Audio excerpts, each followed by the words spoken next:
Hold on. This is going crazy right here. It's wild. Give me a second.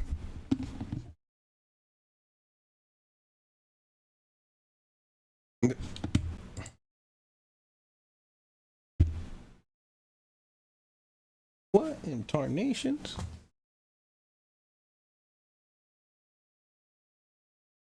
All right. Are we good, chat? Let's see what we're doing here.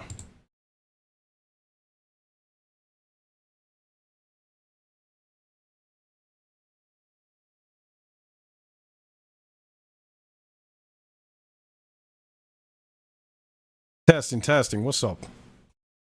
All right. Oh boy, this is crazy. We can hear you. All right, awesome. I'm a little low. All right, let's see if I could fix that for you guys. Give me a second. A momento. Let's see. We're not fumbling in the start of the show. We're in the wrong podcast. You know what I'm saying? It's organic. You know, it's like the Liberty Bell that has the crack. You know what I'm saying? It's the imperfections that makes this podcast the way it is. You know? Hold on, let me close the door over here. Hold on. Got the window open.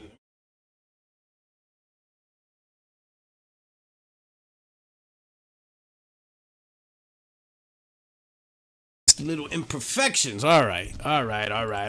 So we doing good. All right. It's good to be back. All right, here we go.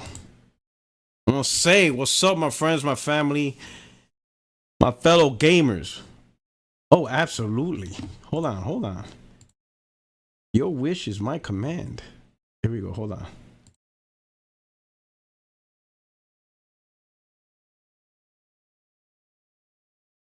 Boom.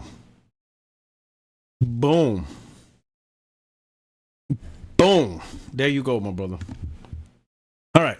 Hey, man. So I'm glad, some of y'all able to make it. You know what I'm saying? This is impromptu, but I figure I owe you at least one live a week, right? As best I can. But this past week, I was on traveling, work. We went to an army base out in Pennsylvania, a place called Tobiana, and we were out there for a week. I was able to visit Philadelphia. I spent the day on Friday, like the last day of the work trip. We got off early, so went up to Philadelphia. Was able to enjoy some actual Philly's cheesesteak. Went to this spot called Jim South, I think it was called. Oh, it was good. That's all they really made was cheesesteak, right? Oh man, it was banging. Like, yeah. It's kind of like New York pizza, right? You can eat pizza anywhere in the country or whatever, but right? Philly cheesesteak is whatever. You go to other places, the Philly cheesesteak, nah. You gotta go there. There's places, Chicago style pizza, deep dish. It is what it is. You actually gotta go to that place, and whatever it is, for whatever reason, right? It just hits different, So that cheesesteak, best cheesesteak I ever had, and I'm like, it is what it is, right? I also visited the Rocky Balboa. Saw his statue, took pictures of that, and then I ran up the steps. Whiz Wit, that's it, Whiz Wit. for the people that don't know, they make cheesesteak with cheese whiz, right? But over there, they don't say with whiz or without. They go whiz wit or without. So they say the whiz, I was like, what? With whiz? You mean whiz wit? And I'm like, yeah, with whiz wit. I'm like, what? Then you have the t-shirts or whatever. So I had that cheesesteak whiz wit. And it was actually, I'm thinking, with cheese whiz. I'm like, all right, I'll try it, right? And it was good. Yeah, Jim Steaks on 4th and South. Yep, Darren, that's where I went. Because people were telling me there's Geno's and Pat's, but they said that's the tourist trap, right? They said don't go there unless you want to be part of the touristy crowd and say you ate at Geno's or whatever, right?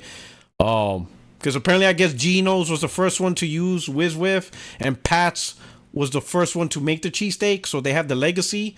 But apparently, in terms of actual quality, Jim South is the spot, right? And I said, all right. So they told me it depends what you want. If you want the tourist, eat at the place that did it first, then sure, go there. But if you want the best, a lot of people recommended Jim South, and I went there. And listen, I told them I just want the best food, whatever. I don't care about the whole touristy. Oh, I ate at Geno's. Nah, and, Jim South. Oh, it was crazy. It was good. It was good, man. It was quick. It was packed. Man, you see pounds of just steaks, just like raw steak, and they just it was crazy. It's kind of like In-N-Out in a sense that they just do one thing, and oh man, but they do it so good. Oh man. Okay, the cheesesteak is it's just chef's kiss. Shout out to Philly, both right. Then I ran up the Rocky Balboa steps. I always wanted to do that. Once I saw the steps, I'm like, I gotta do it.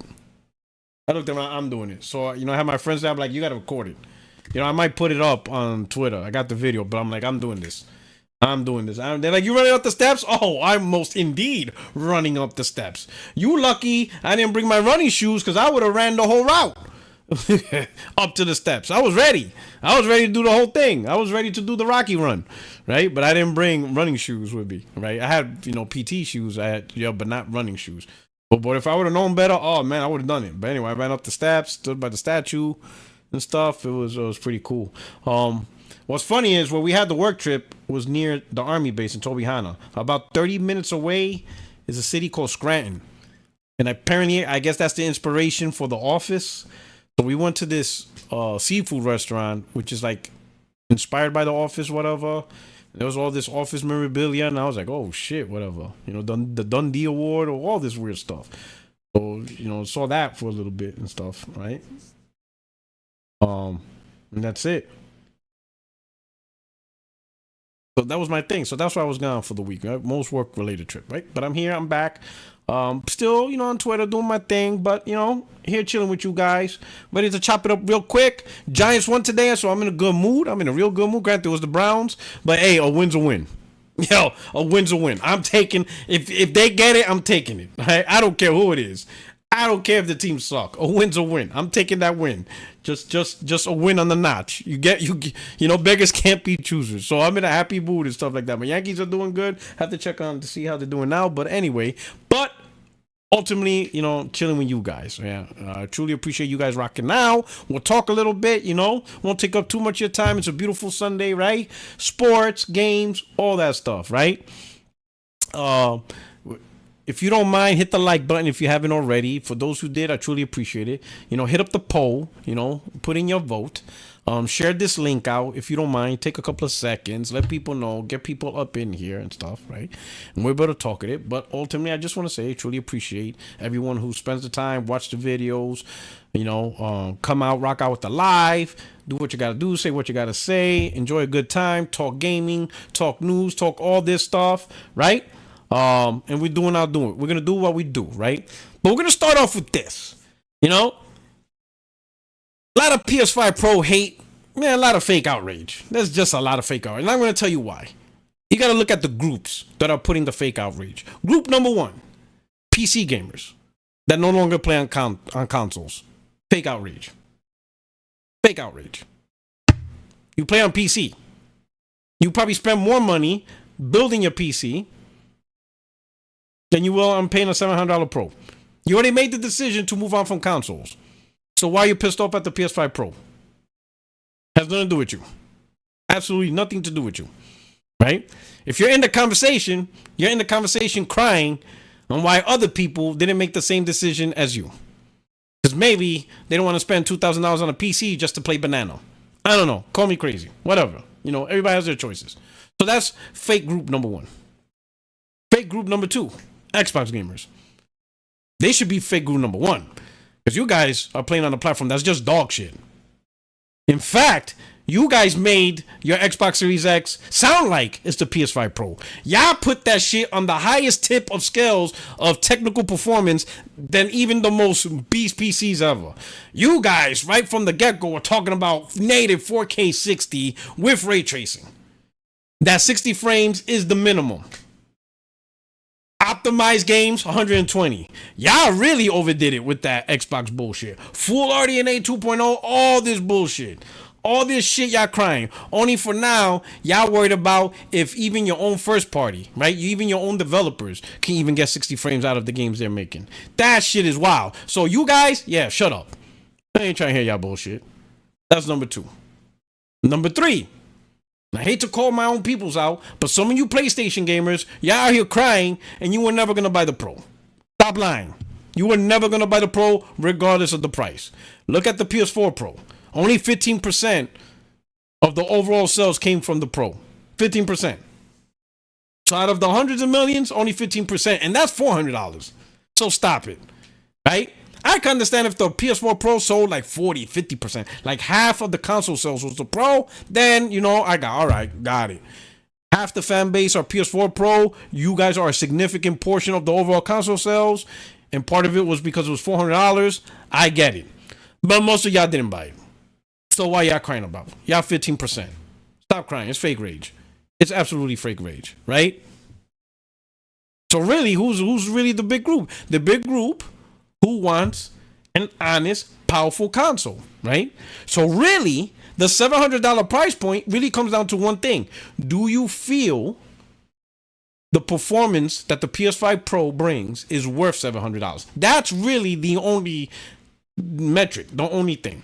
Because that's really what it's all about. It's all about what it does. And right now, we don't have enough information. We saw a few titles doing something, but I'll be honest.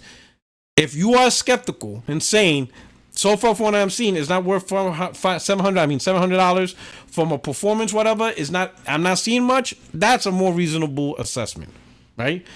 But some of y'all crying just simply because of the disk drive and the stand. The stand is what's crazy. Listen, I have the original PS5, the base original PS5 that came with the stand.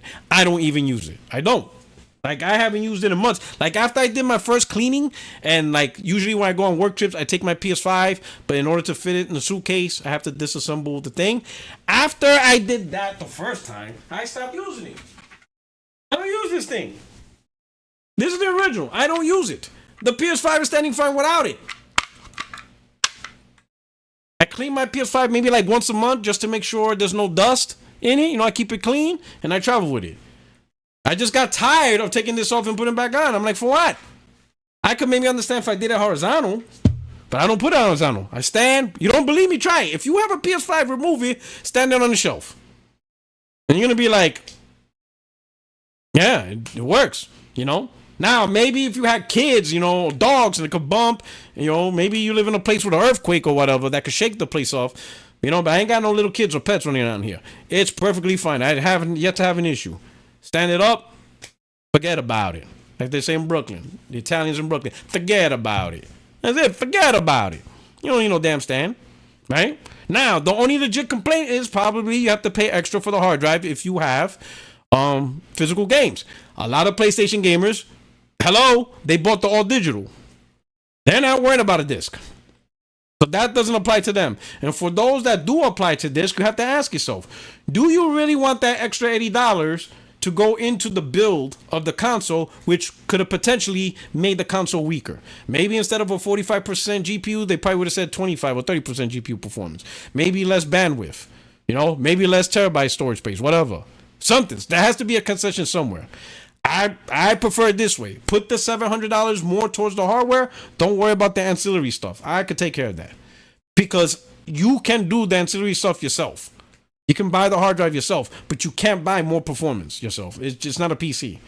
So whatever's locked is whatever's locked, and whatever they give you, they give you. So I'd rather have the money go towards the one thing we can't control, which is the performance, which is the GPU, which is the technology behind it.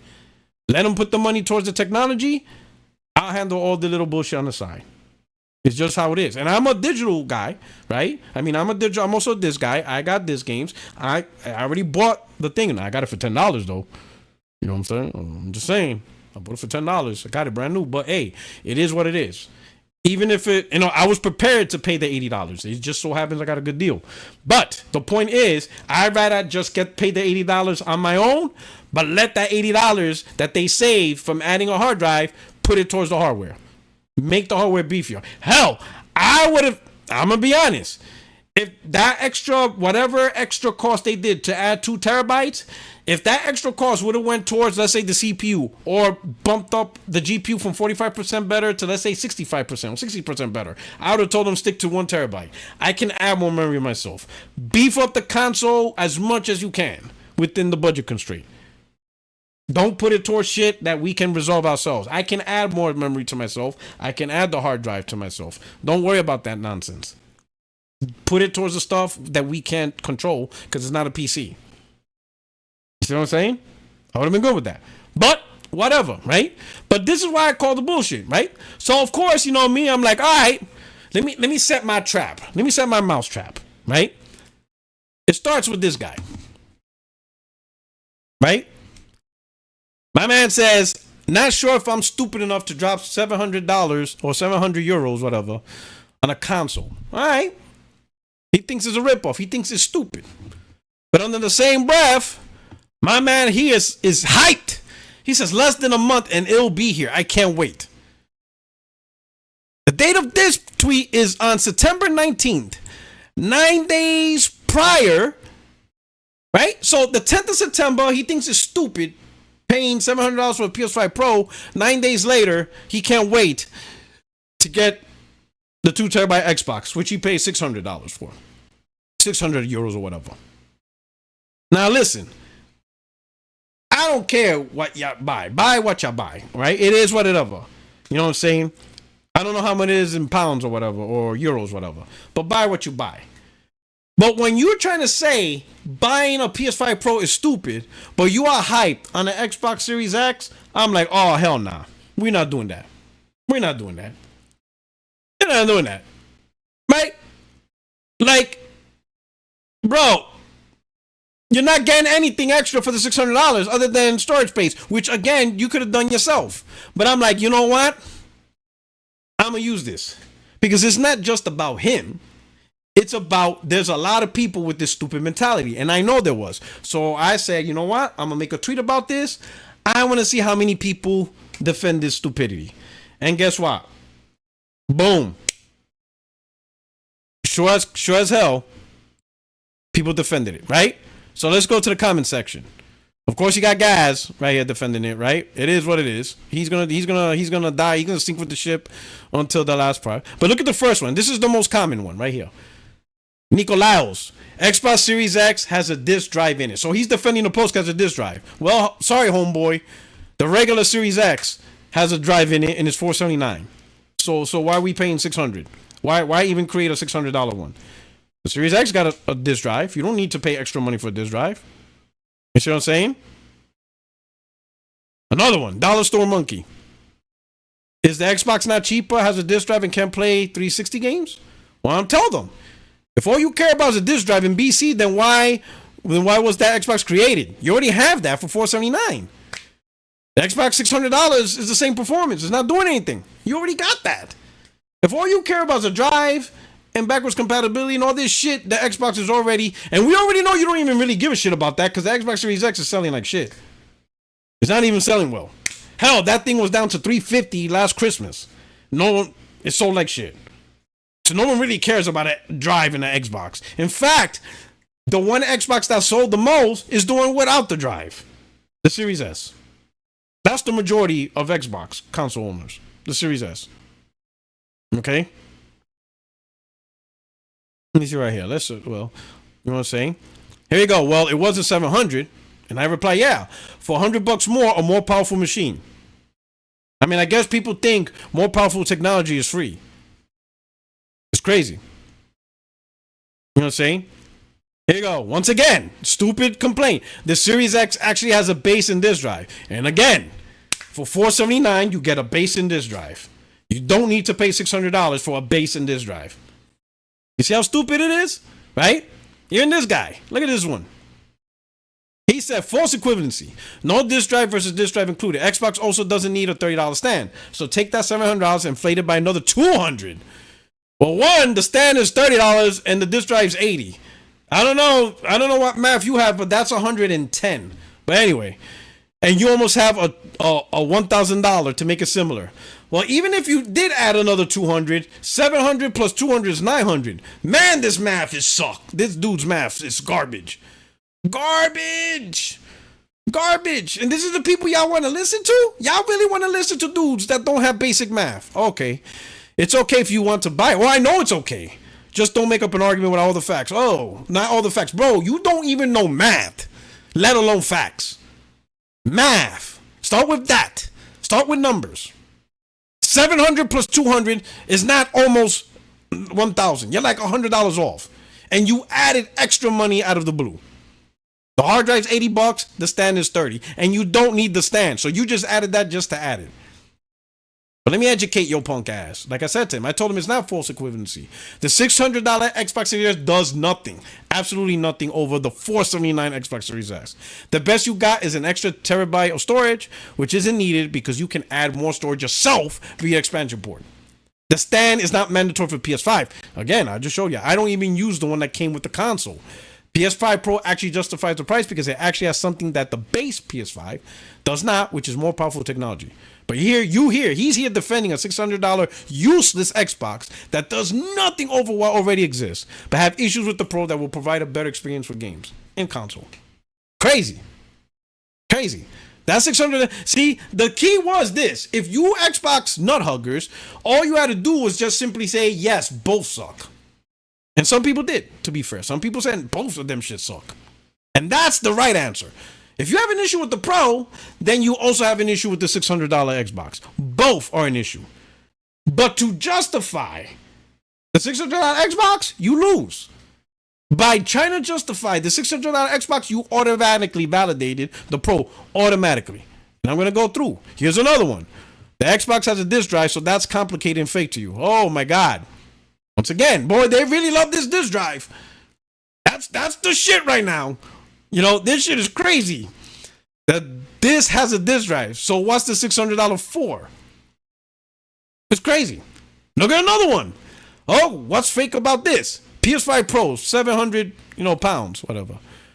No disk drive, no vertical stand. Series X Galaxy, 550. Has disk drive, can't stand vertical. That's it. These guys are willing to pay more money for something that already does that. That's a stupid argument. You already have a console that has a disk drive and stands vertically. So why are you paying more money? These guys are paying more money for something that's already done in the original console. Literally, their decision, their main talking point that they're looking at is, does it stand? Does it have a disk drive? Yep, I'll pay more money. Are you stupid? You see how ridiculous these morons are? The standard to pay more money is something that the previous console already does. The base Xbox right now already stands as a disk drive. So the $600 has no value. What are you paying extra money for? What is the extra money going to? The drive and the stand already exist. This shit is crazy, right? So now I had to, right? So now I had to show him and be like, Pro, more powerful GPU than any console out in the market. Only console to have AI scaling similar to DLSS, which is the pisser. And the fastest memory speed in console market for the entire 16 gigabit architecture. It does lots different than the original. The $600 Xbox does nothing different than the $479 version. So what's the point of its existence? This existence, the stand and the disk drive, the stand and the disk drive doesn't justify its existence. You already have that existing for $479. This shit is crazy, And I knew this was gonna happen. That's why I did this post. Another one. Hard ass chicken. PS5 Pro doesn't come with everything in a single purchase. You have to buy other pieces to put it all together. The Xbox Series X is one purchase, one and done deal. You seem to be criticizing others for talking trash, but you're actually the one who talks this way the most. Huh? The reason why I talk trash is because y'all stupid. So I put you on blast. That's what I do.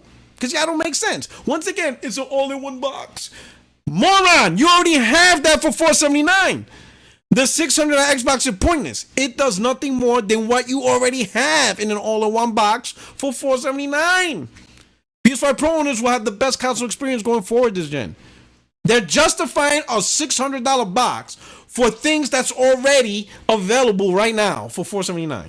and maybe even cheaper. And at one point, $350. You see how moral? You see how stupid? Another one. That 2 terabyte box is still 100 less than the PS5 Pro, so he didn't lie from what I see. Oh no, he did lie, because the PS5 Pro brings a lot more to the table than just 2 terabytes. I had to remind him. Let me put it this way. If the Pro was an Xbox console, right? If this PS5 Pro for $700 was actually the Xbox Pro, none of you Xbox console players would have to worry if you're stuck playing Avowed at 30 FPS.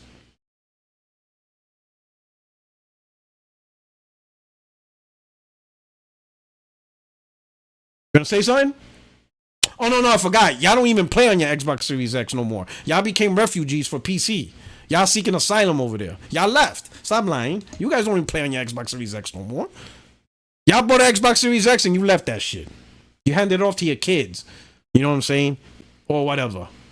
Gave it to your little brother. Y'all don't even play on your Series X no more. Y'all all refugees. Y'all seeking asylum with PC Master Race. Because your Series X is garbage. Y'all left. Stop lying. Who's playing on your Series X? You playing on Series X? Liar. Liar. You're not playing on it. You gave up. You left. So you spent $500 on your Series X, only to spend $2,000 on a PC the same gen. And you're talking about spending more money? Saving money? I ain't playing on your Series X. See this guy, Flaming Hot Cheetos. I give him respect. Both are stupid. If you're justifying either one, you're part of the problem. At least Xbox and PS4 Pro were priced appropriately, and they both made games look amazing. All right, I give them that. My only thing is, I personally thought the PS4 Pro was trash, right? But the thing is, I didn't go around flaming people. Oh my God, you bought a PS4 Pro? You're an idiot. Don't do that. That's just stupid. Whatever. You like the PS5 Pro, PS4 Pro, whatever. That's on you. Let's see what else here. Look at this guy. Tell her. Let's listen to this guy. He said, it's not fake. I'm pissed that it costs so much. Should be the same price as the base PS5 because it has a disc drive. A driverless version with better graphics should cost the same. If they wanted to charge more, add the native Bluetooth support so I can easily use a headset. See, so he thinks an $80 disc drive is equivalent to the advanced technologies, better GPU, more memory bandwidth, RDNA 4 ray tracing, AI upscaling. All of that is apparently equivalent to a disc drive. I'm sorry, Taylor, bro, but that shit's crazy, bro. That's not how it works. That's not how it works, right? One disc drive for $80 is not the equivalent of having a better GPU where you need a 4070 to outperform it, right? Because anything under 4070 doesn't really cut it. RDNA 4 ray tracing, and then they add the PSSR upscaling, and then even the memory bandwidth. It's 576 gigs for all 16 gigs. All of that is not costing $80. It's not.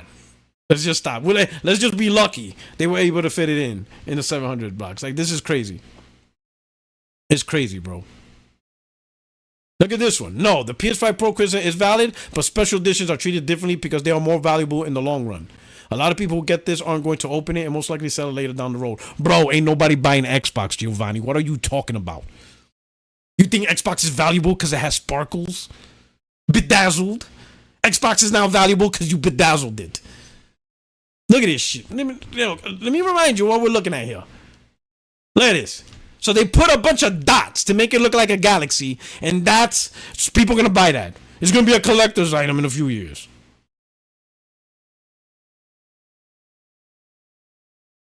The hell's Giovanni's talking about? Ain't nobody want this shit. Collector's item. Who wants to collect trash? Kidding me? Stop this. Stop this trash. Blue Devil, that's a limited edition Xbox with a disc drive and 2 terabyte hard drive. It's not a fair comparison because limited edition always costs more than the base console. Limited edition and the base limited edition. Oh, it's limited, right? It's limited because it's trash. All they did was bedazzle it. It did nothing. You want to pay more for a console people don't even want to buy in the first place? What are we talking about here? It's still going to run your games at 30 FPS.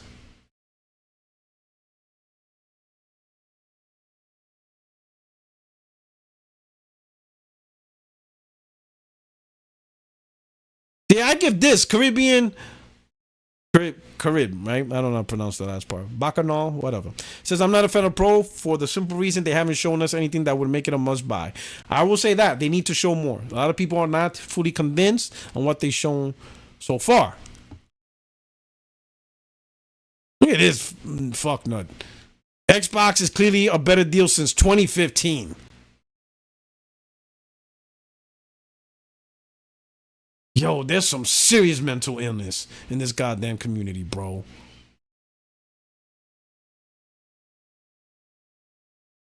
Since 2015, a better deal. Holy shit, these dudes. Since 2015.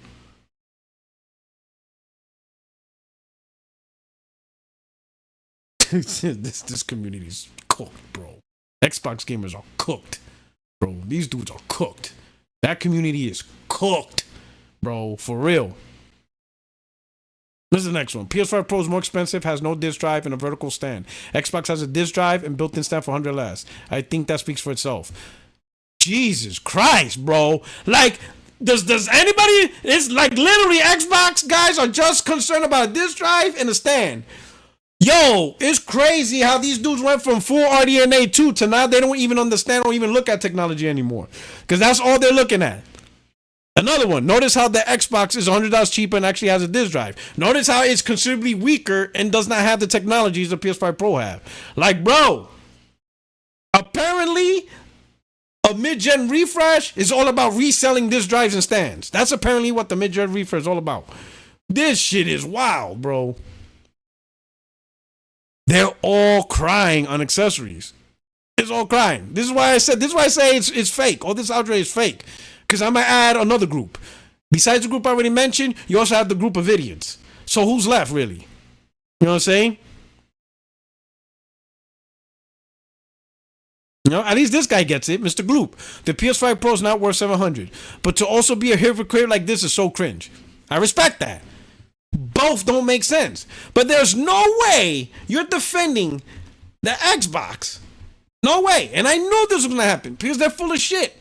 No way you can defend this and bash this. No way. That's not it. Not it. It's tomfoolery. It's nonsense. You know? Absolute nonsense. And what's crazy is, right? What's crazy is, all you haters, right, on Xbox and PC gamers, whatever, because some of you, not all of you, some of you's got the rigs to outperform the PS5 Pro. That's obvious. But a lot of yous don't. A lot of you, we seen the surveys. We seen the thing that some of you guys are crying that they're making games that can't even fit with 6 gigabytes of video RAM. You guys are playing on video cards that don't even have 6 gigabytes? Oh my god, you PC gamers are full of shit. PC Master Race playing on 4 gig cards or some weird shit. That shit's crazy. A lot of you don't have the hardware to compete with a PS5 Pro. That's just the facts, right? So you guys are whatever, but it doesn't matter. But you Xbox dudes, oh man, you guys are gonna be crying. Oh, you guys are gonna be crying. Oh my god, cause yo, not only like it's bad enough. The base PS5 has been whipping your asses over the last 4 years. All that bullshit y'all came up, all that lies and stuff, full RDNA, all this stuff, you know, right? Now, even Colt Eastwood came up with another damaging video recently talking about in fact, let me show y'all. Let me see if I can find it. Let me find it. Give me a second. Oh, here we go. Look at this. Yeah, I got it. Look at this. Look at this shit. I'll let y'all listen to this. This is crazy. I'm gonna let y'all listen to this. Look at this. The damage control just doesn't stop. Let me know if y'all hear this. Xbox waited nearly a year behind the PS5 to implement the most forward and future-thinking architecture paired with cutting-edge console and even PC components to give developers a platform to create next-level gaming performance. Unfortunately for console fans watching the multi-platform comparisons, much of the very first year of the Xbox Series S and X consoles the more powerful and more advanced Xbox was being outperformed by the PS5. Put plainly, the games we played for over the first year of the PS5 and Xbox Series consoles are really just last generation designs. The big takeaway here is that the games we played over the year have been totally cross-generation and not available with these new efficiency features. This has been a big deal when comparing multi-plat games on the PS5 versus Xbox, and I have given a ton of videos on this channel where I've given explanations of what has been going on with the future of the hardware and how it hasn't panned out. But we are almost out of this cross-generation situation, and I can't wait until we see what developers can do with more software, more hardware, and more features at their disposal.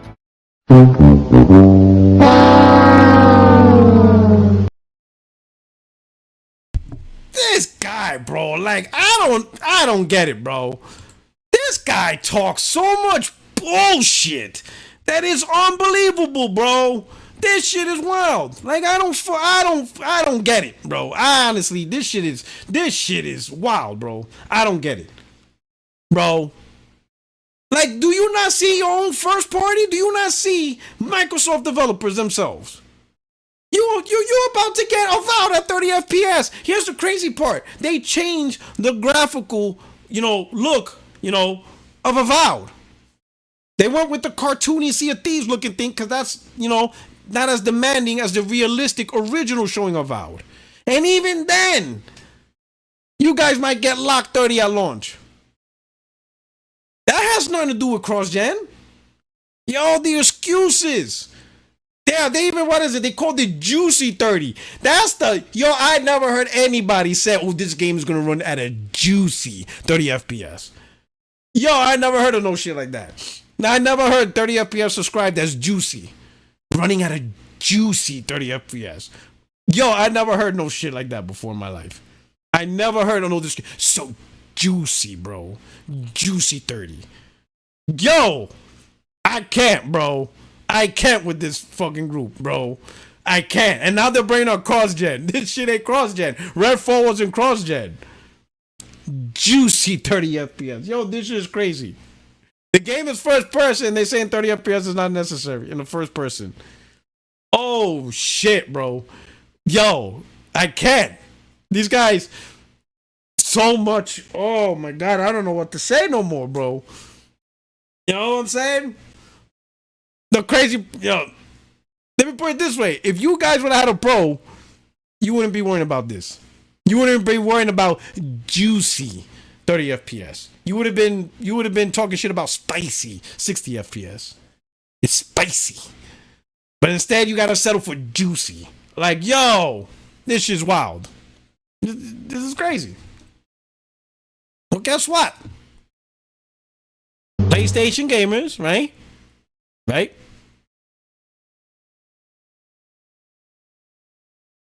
We have the opportunity or choice. We have a choice to upgrade our experience. That's it. And for all those like, I don't have a disc drive, I don't understand it, don't buy it. If that's your focus, you're in the wrong focus. You guys are focusing on the wrong nonsense. The PS5 Pro, the main focus, everyone, for good or for better or for worse, is the performance. That's the actual target. How much better is it over the base PS5? And if you look at the performance, you're like, that's not good enough, then hey, it's not good enough. But a goddamn stand that's not even necessary? Like, y'all guys are just complaining and whining on the wrong shit. On the wrong stuff. Absolutely the wrong shit. Everybody should be zoned in on what is the purpose of this PS5 Pro. And that is performance. That is technology. How much better will the games run if we get a PS5 Pro? All that other bullshit. But the stand, shut up.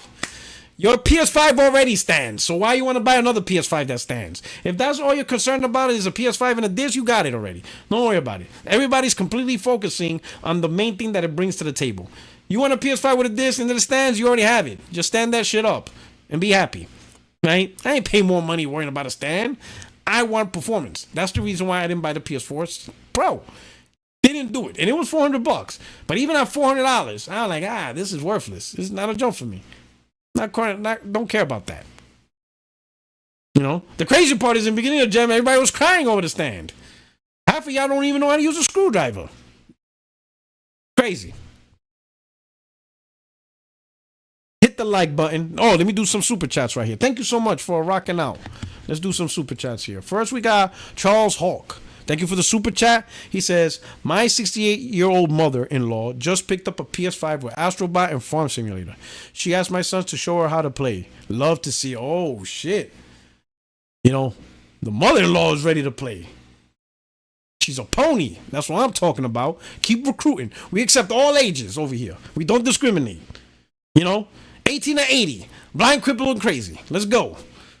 Stuart Stokes. 2020. T-flops. 2021, RDNA 2. 2022, Tools. 2023, CrossGen. 2024, Disk Drive. The talking points of the most delusional fan base. Yo, listen, to all you Xbox console gamers, right? Unless you're all about Game Pass, which is now the new excuse. But if you're all about Game Pass, then hey, you got Game Pass or whatever. But if you want a console that will give you the best experience, the best frame rates, the best graphical fidelity, that console is the PS5 Pro. Anything more than the PS5 Pro, you are now dipping your toes on PC, and maybe that's the better place for you.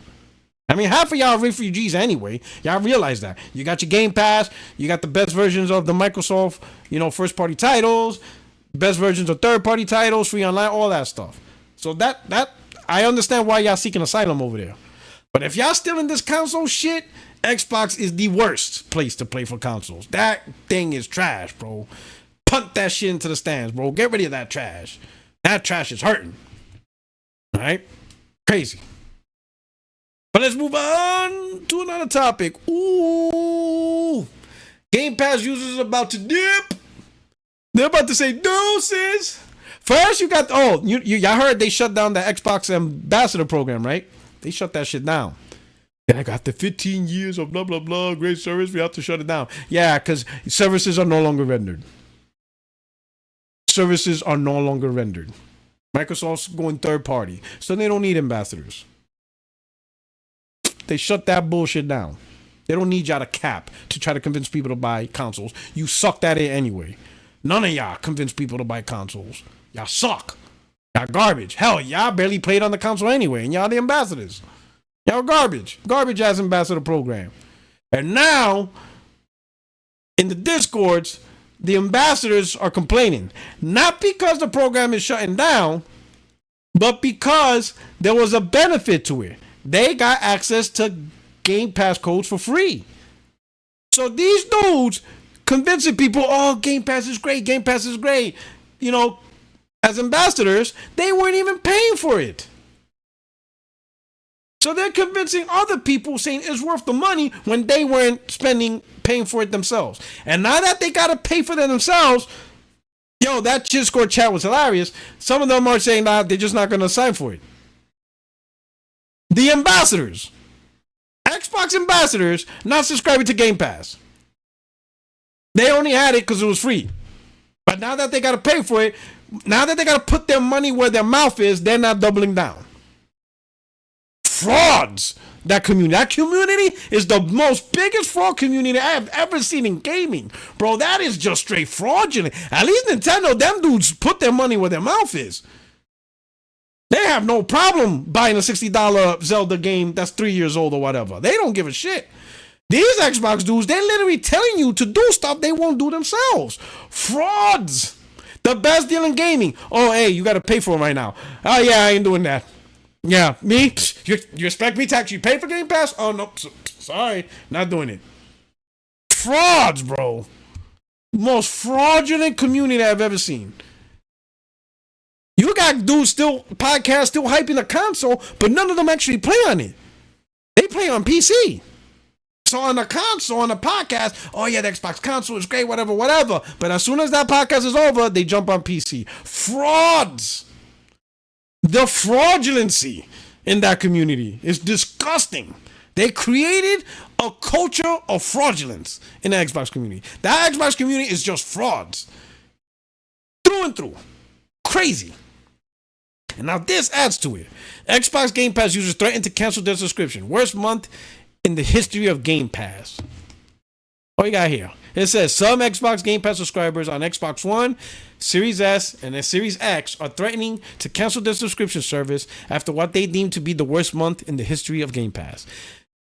May sound like a hyperbolic take, but that would suggest it is uncommon, and it isn't. Not only has September been light on major additions, but day one games as well. Meanwhile, some of the more compelling games that have been added have been PC only. Yeah, y'all cool with that? Y'all cool with Microsoft giving exclusives to PC, but not on their own console? Are y'all buying $600 consoles just to see games, exclusive games be made for PC? Okay. Leaving console players who pay more in the cold, making all of this worse. The subscription service has lost better games this month than it has added. The selection of games will vary depending on taste, but generally this month's biggest new games include Frostpunk 2, PC only, Age of Mythology Retold, PC only, Riders Republic, and Wargrove 2. There are hardly headliner games, 2 of them are PC only, and 3 of them are strategy games, a fairly niche genre. Meanwhile, on the final day of last month, Atomic Heart left. This was followed by Payday 3 and Slime Rancher 2, and more in the middle of the month. That's not all. 10 more games are leaving before the end of the month, including Gotham Knights, Loop Hero, The Walking Dead, Valheim, and a Warhammer 40k game. This means in September, Xbox Game Pass lost 16 games and only added 7, none of which have been added to the standard tier of the subscription service. So the subscription service lost games and nothing was added. As you would expect, all of this has left Xbox Game Pass subscribers, especially on console, quite unhappy. Some are even threatening to cancel the subscription after this month. Yeah, this is shit just isn't worth it anymore. I'm seriously close to canceling my subscription, writes on subscriber over Reddit. Yikes, haven't really enjoyed Game Pass lately. Thank God for Mafia because it has been a while since I personally have been excited for any gaming coming as a second subscriber.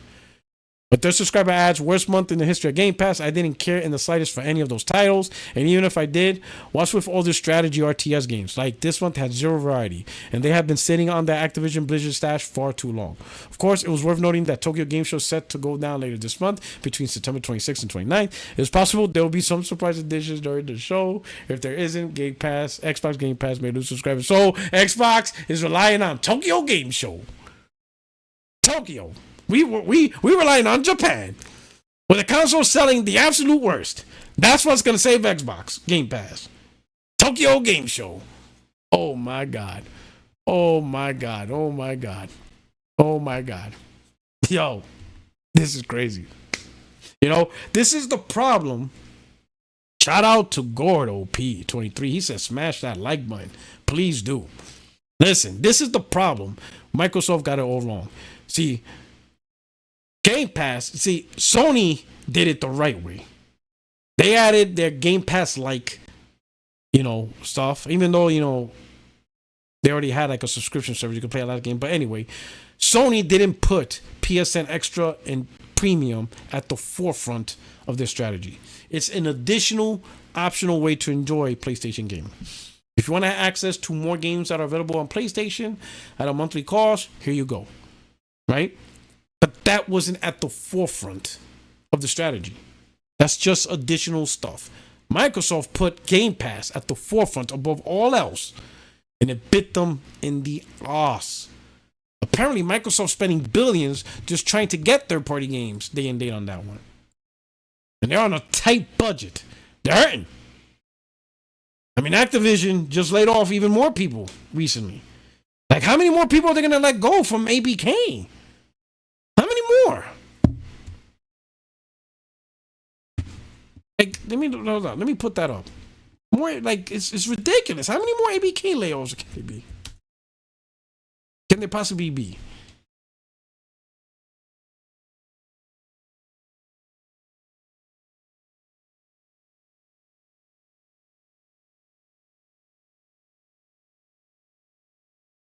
We got Nibs over here. Shout out to Nib. My man, the human ChatGPT. Microsoft delegates 393 Activision employees as part of the 650 Xbox layoffs announced this week. This follows 3 studio closures in May, approximately 204 jobs, and 1,900 APK layoffs in January. Means MS cut a whopping 2,790 jobs. at Xbox ABK in 2024 alone. Holy shit. And the thing is, how many more? They are gutting ABK. Gutting the hell out of it. Gutting the crap out of that place. And it ain't gonna stop either. Wait till the holidays. You're gonna see a lot more cuts. The more cuts are coming. More cuts are coming. And the reason why the cuts are coming is for profitability. They're streamlining and profitability. Everybody expecting all these huge backlog of libraries to be on Game Pass. Well, who's working them? They're not doing that. You think Microsoft is going to add 30, 40 ABK titles just on Game Pass? Just, hell no, they're not doing that. They're not doing that. They're not doing that. They're not getting subscriber growth. By now, Microsoft should have at least been at 60 million at this point. At least 60 million. Game Pass should be at a minimum 60 million subscribers easily. They are way behind. Over 7 years and still messing around in the 30-ish subscriber level. Pathetic. They're hurting. They are hurting. Craziness. You know? Now, here's the thing with subscription service. Like, let's use the TV services, right? Hulu, Netflix, Disney Plus. When we subscribe to this, was our mentality primarily on the archive, the huge backlog of stuff they have? Or are we expecting great new content? I would say most expecting the new shows and stuff. Sure, it's nice to have the archive, but I'm not watching most of the archive stuff on Disney Plus or on Netflix or on HBO Max. There's a few shows here and there, but I primarily want to see the new stuff, the new movies, the new shows and stuff like that. The same way is for games. Most of these guys are not playing that 400 backlog of games. Most of them are not playing all those old games. We've seen their gamer tag. They're not playing these games. They're not playing these vast amount of old games. A lot of them want the new stuff. And a lot of them just not getting it. Shout out to gaming with the one and only. While ruining MS was their reliance on Gears, Forza, Halo. Should have diversified during 360 era. But they milked those franchises to death. Absolutely. You know, in the beginning of Xbox, they were doing good. They were getting everything. Mass Effect was like time exclusive. Well, at the time, we thought it was exclusive, along with BioShock, right? And Elder Scrolls. They were doing it. Then when Don Matrix stepped in and focused more on that Natal goddamn Kinect bullshit, they really were pumping Halo, Gears, and Forza. And the main problem is Phil Spencer just didn't right the ship. Right? But y'all saw that latest discussion, right? Let me see if I could pull it up. But Sarah Bond didn't know what the hell was going on. Sarah Bond's like, what's happening here? They had to go to human resources to hash out the language between Phil Spencer and her. She'll be at working, finish talking to Phil Spencer, and she will have no idea what the hell he's talking about. It's just crazy. Let's see, so hold on. It is wild.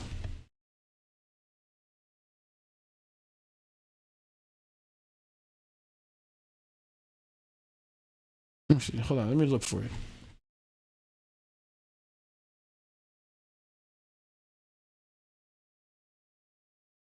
Yeah, look at this. This shit is funny as hell. Yo, you can't make some of this stuff up, bro. It says right here, shout out to Red Dragon. He put, Major to the Xbox. Phil Spencer, Sarah Bond had to have counseling. Spencer confuses her and isn't clear about what he actually wants.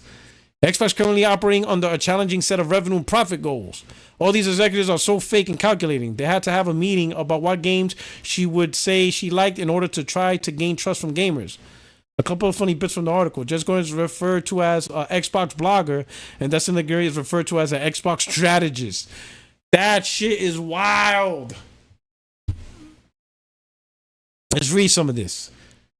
Little snippets from the Bloomberg report. At first, Bonds and Spencer's personal style clash, and the two sought out Microsoft Human Resources Chief Kathleen Hogan for coaching, an unusual step that Hogan found admirable. Bond recalls Spencer and others at Microsoft telling her that her tendency to push the envelope and not let something go was new to them. She says she found that Spencer's communication style sometimes left her unsure of what he actually wanted from her. At one point, she stuck a post-it note to her computer with some advice about interacting with him. I'm not being paid to do what he says, it read. I'm being paid to do what he meant. Now, some people are confused with that. There are people who work, and I've seen it, that they write a note to themselves and post in the wall. So that way they could constantly remind themselves of what they got to do. Kind of like self-affirmation.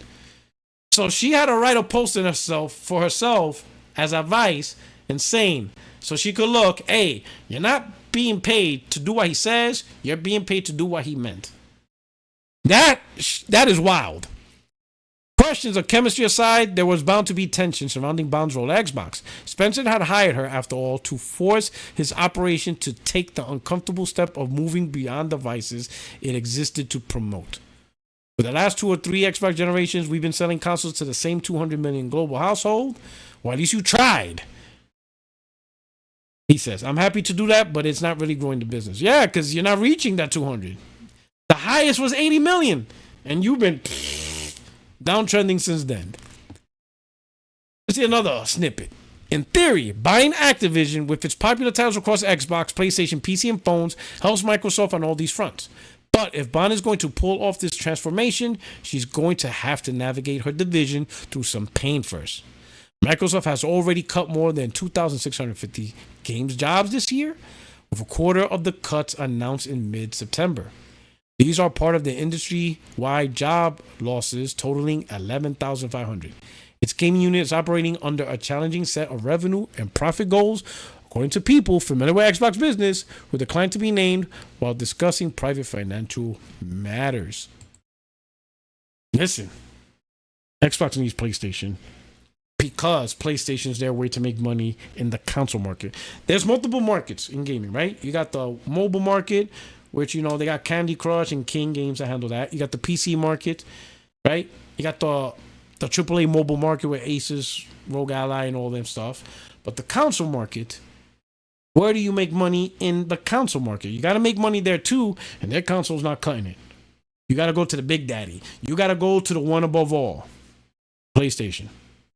You want to make money in console, you put your game on PlayStation, right? That doesn't say anything about PC, because I already know that you're going to have PC nerds jump in. But PC make money. Listen to what I said, nerd. In the console market, money within the console realm. You can make money in the console realm and the PC realm and the mobile realm, all these other realms. But in the realm of console, specifically in that market where console gamers are spending money, you got to go through PlayStation. Because even Nintendo's not really that good of a third-party provider. You want to make money in the console market, you got to go through PlayStation. It is what it is. At first, Bond and Spencer's personal style clash. I already read that nonsense, right? Let's go. What's the next one? Oh, yeah. Oh, Lord. It was bad. Craziness. You know, I would not be surprised if Microsoft is trying to push for day-and-date games on PlayStation.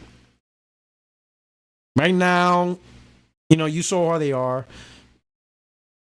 Little intercept, you know, whatever. But Xbox console's not cutting it at all. It's not doing it.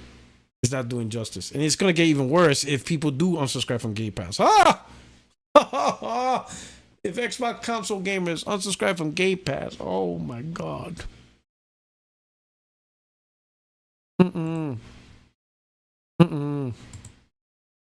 No, sir.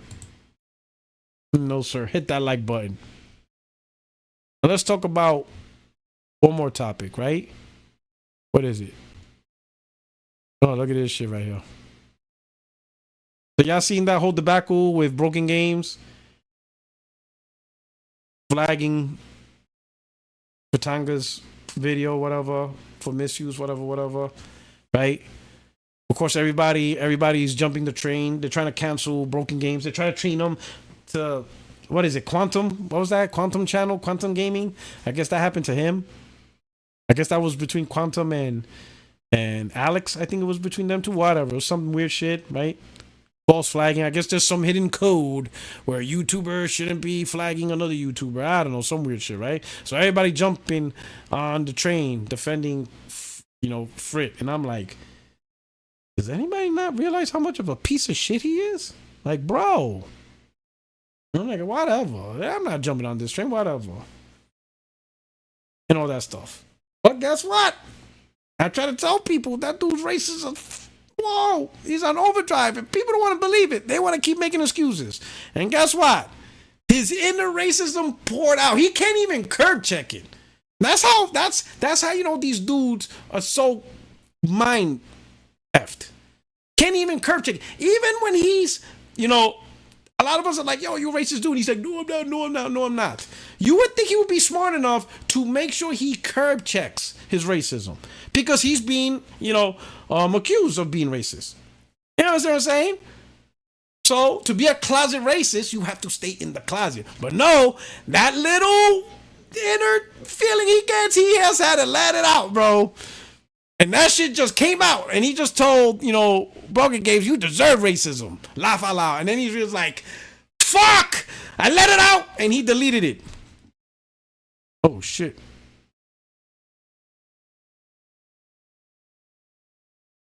All right.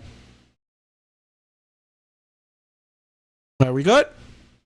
Some weird stuff is happening. I want to make sure we're good. Chat, type 1 if we're good, because my whole thing went wonky.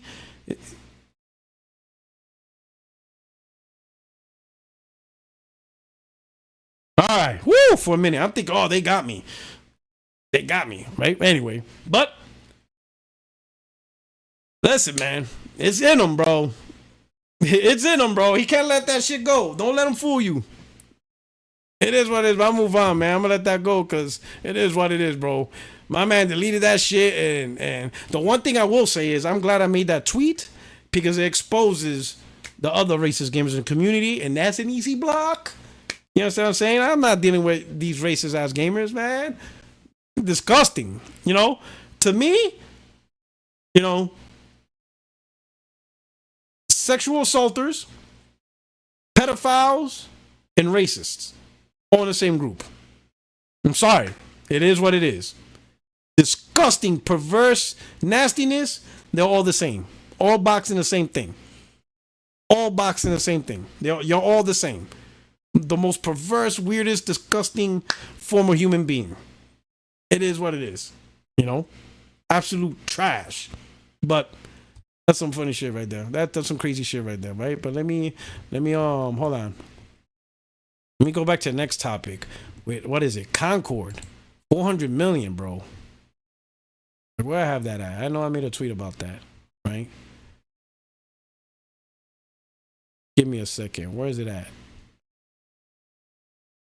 Shout out to Grigiddy. I give you props on this one.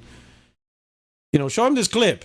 The first mid-gen refresh. I was like, we all claimed the first mid-gen refresh was the PS4 Pro and the Xbox One X. No. Sega was ahead of its time. Not saying it was the right decision, but this is actually the first mid-gen refresh. And I had both. First was the Sega CD that came out, and then the 32X, which was supposed to bring in 32-bit graphics and gaming before the actual 32-bit platforms would come out. Damn, that shit brings back memories, man. I miss those days, though. I ain't gonna lie. I remember those days, bro. What I used to love about the Genesis, right? You see that little bottom slide right over here? Let me click on that. This right here was money. I'm telling you, you have no idea how money this little thing is. How money that is. And you guys are thinking it's just an audio jack, but you don't understand the importance of that audio jack, right? I'm going to tell you why that audio jack was so important. I'm going to absolutely... Can you all guess why that audio jack was absolutely, possibly one of the most important components in gaming ever? Why? Let me see if y'all... Give me some ideas. Let's see if y'all know. If you know, you know. Why is that audio jack so pivotal, so crucial? I'm talking crucial. Let's see if y'all could guess. Absolute crucial. All right, Genesis bass? Nope. Your crib CDs? Nope. Well, yeah, stereo out. Obviously, you can hear the audio, but why is that so important? Why having being able to use a headset was crucial? Late night gaming, Freddy, you are the man, bro. You are the man, bro. Because my parents, right, they would just listen to see if I was playing video games, right? But you're not going to play video games with the volume turned off. You need that sound, man. But my parents was like a hawk. Once they hear a little tiny tune, they will be calling in Spanish, telling me in Spanish, if I don't turn that shit off, they're going to get the belt. Go to bed. Mira, puñeta, vete a dormir. Antes que yo rompa esa maldita máquina en tu cabeza. They used to say, they'll break the machine over my head. So you quick turn it off and go to bed. But no. Put out that headset. Put that on. Have that nice audio. And I'm playing. Stay up till like 4 in the morning, like on a Sunday before school. I used to be like in school sleeping. I used to be dead tired in school. Boy. Hell, even when I didn't have school in the summer. Just a break night. Playing all night. All night. And my parents, they would just be like this. Listening. No sound. He must be asleep. Now, if they would open the door, I would have been... Okay. Or, I will wait for them to go to bed, right? I'll wake up, pretend I'm sleeping. Wake up like at 2 in the morning. Boom. Plug in my headset. Yo, that headset was crucial. That right there to me won the console war. You know what I'm saying? Dudes used to bring up with the Super NES. I'm like, bro, but you got a headset. That shit is money. Yo. This is money. Oh my God, that brings back memories. But that was crucial. Loved it. But shout out to Grady. Bringing back memory lane. Shout out to him. Let's see, 400 million. Where's the Concord tweet? 400 million. And this all Colin Moriarty talking about 400 million. Let me see, son. Hold on. Let me look for it. Concord.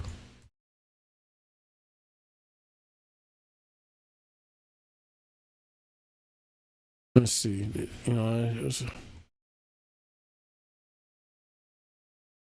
Leaks reveal cancellation of infamous prototype crossover to due to Concord. Oh man, I hope that was not true.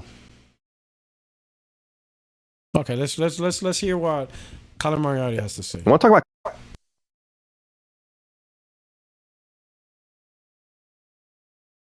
Shout out to Colin. Concord. I wasn't going to ever talk about this game again because who really gives a shit? However, and I don't do journalism really anymore, as you guys know, and we talk about this a lot. I was a journalist at one time, and I used to break a lot of stories, and these days I don't really grind like that. So the stories that I break these days are usually always people coming to me. And someone who worked on Concord reached out to me, and I verified who this person was and went through all of that and talked to this person extensively, for a long time.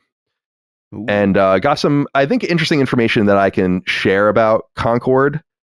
And I think people will be interested about it. The reason that I wanted to talk about it is because some of the assumptions that I had made about the game were dead wrong as far as how much it cost and how much Sony really lost on it.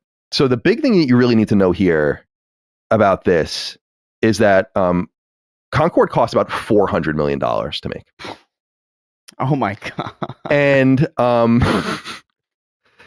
the story goes that Concord, by the time Concord was, so in the first quarter of 2023, Concord had basically entered an alpha state.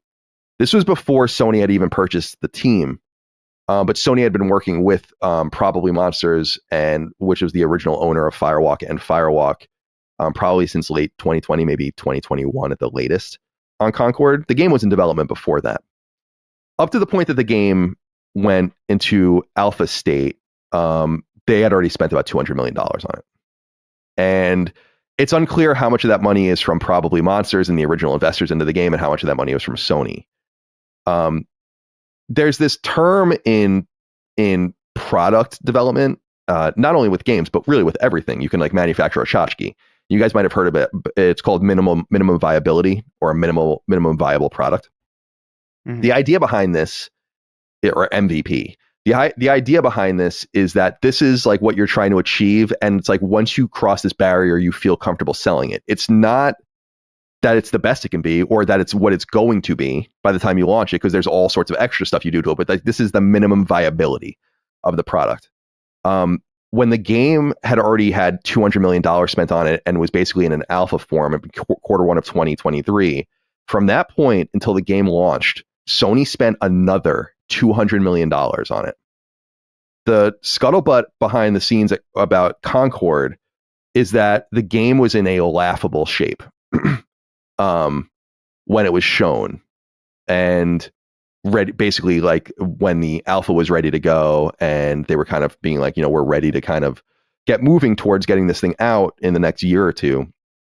It was in such horrible shape that Sony felt like they needed to spend that much money again. So, 200 plus 200 to get the game to the MVP status, not to the status of it being like a great game. So I'm gonna stop there because I don't want to show all 9 minutes, and for those of you who subscribe, that's his content. So I'm just doing fair use stuff like that, right? Don't flag me. But listen, that's absolute goofy. If Sony spent $400 million on this, you are a goof, bro. You goofy. You are goofy, bro. That is some goofy shit, bro. Ain't no way. I can't believe this game is $400 million. I don't see $400 million on this. Like you almost spent $500 million. Normally, you would see like extreme graphics and detail and animations. Just, what I'm talking about? You guys know what I'm talking about, right? Like, you see shit that's like, wow, bro. Like, you can see, like, you can smell. Like, you'd be like, ooh, I smell $500 million. You could just smell it coming from the game. This game I knew was gonna flop within 30 seconds of watching the reveal. Yo, Sony, listen. This is. I know it almost seems impossible to explain how this happened. Like, how did Sony, like, let's say if this happened, what would lead Sony to make such a stupid decision? And I agree, a lot of you, it's gotta be bullshit. Cause it's too goddamn stupid. Like, this is unbelievable. Like, there's no way they spent $400 million on this. It just doesn't make sense. It does not have look. Like, it's a new IP. The studio's unproven. It really doesn't look like a $400 million game graphically. It's not pushing the envelope on anything. Like, how can Sony even greenlight? How would Sony even think of greenlighting this? And I'm going to tell you this. I'm going to tell you why. If this is true and this really happened, it's only because of one thing. And it's because the live service strategy is blinding them. They are blind to what's happening. Their push for live service game is so at the forefront that they no longer have the ability to view quality. Like, the new buzzword is live service. And you can literally convince Sony, right, to buy shit as long as you attach the word live service to it. I could sell Sony anything. But as long as I make up trash like live service and reoccurring income, they're going to greenlight it. Live service is bypassing the strict, quote, you even hear them, like the monetary viability, meaning it's not good, but it's good enough. Sony didn't do that with their first party. It's not really good, but it's good enough to sell. No, but for their live service, they're going to more than be happy of letting go trash. Letting good enough make it on the chopping block. Let's sell good enough to make it to the market. Instead of demanding, premium, game of the year, Goldie level type games, right? Live service, they get a pass. It's no way that thing Sony invested. Now, listening to him, it could be a lot of the money was just waste. Fraud, waste, and abuse, right? The initial investment into the game was $200 million. Nobody or very few people was checking on quality control. Nobody was making sure the money was being spent on wisely. Nobody was really checking on the strict timelines and quality measures for that $200 million. They let the developers do what they want. Nobody knew what they were doing. And now they got this alpha built that's just trash, just like he said. And it's already $200 million, sunk into it. So now what do you do? Me? I would have just shut it down. I would have been like, you know what? Get rid of this shit. Start over. $200 million wasted. $200 million? And this is the shit you show me? It's not going to get better. It's not going to get better. Right? I don't know why you guys dead this nonsense. We scrapping him. You know what I'm saying? We scrapping that nonsense. You know what I'm saying? And then they decided, but me, I can't see this thing being 400 million. I can't. There's no way. It just doesn't look that graphically good. I'll be shocked if it was even 200 million, period. Shout out to Luch. He says, check your DM. It was debunked. It didn't cost 400 million. Let me see. Let me check the DM. My man Lunchi got me right. Let's see right here. Let me see right here. All right, we're going to put it up. Put it up, Lucci.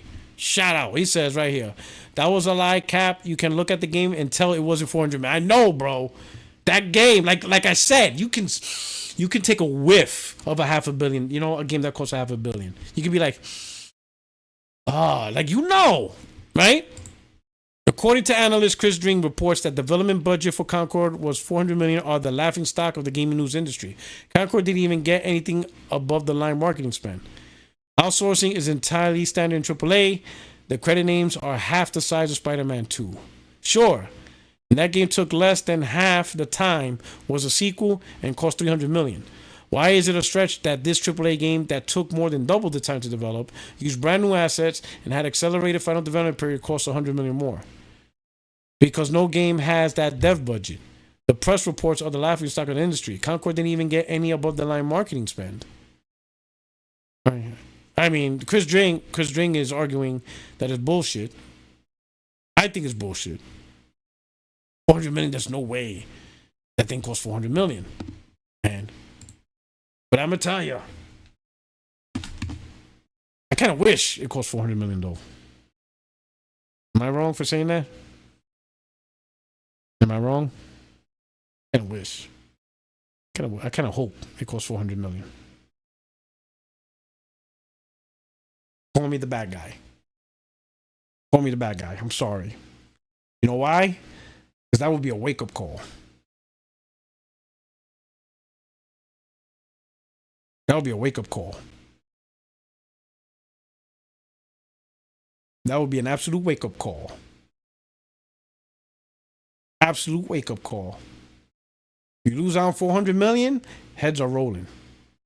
And it would force Sony to rethink this live service strategy. Pump the brakes a bit. Ease up, bro. Because I'm thinking this live service strategy it's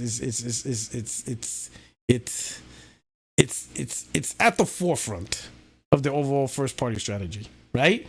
It's the reason why PC is so damn involved in this, because it's day one, right? So Sony created a strategy that includes PC day one on this stuff, right? I don't know. I think some accountability needs to be done. Instead of chasing what's common in third party, if you're going to do third party, do it the PlayStation way. Be unique. Don't just do what everybody else does. Be different. You know what I'm saying? Be different.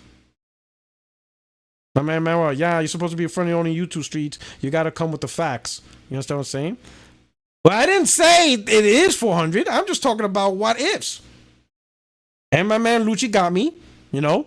But the reality is, here are the facts. A lot of bad decisions changes the landscape of a console. That is a fact. It is what it is. And I already know some of you don't give a shit about the future of PlayStation. Y'all only care about if PlayStation could go hell in a handbasket. I already said it on my podcast. J-Dub said it. He says, fuck it. Whatever. If all this shit goes to shit and forces them to go on PC, oh well, I'm not like that. It is what it is. We clearly see what bad decisions are doing to Xbox. You know, PlayStation's not immune. They're a company just like anything else. They got shareholders just like anything else, right?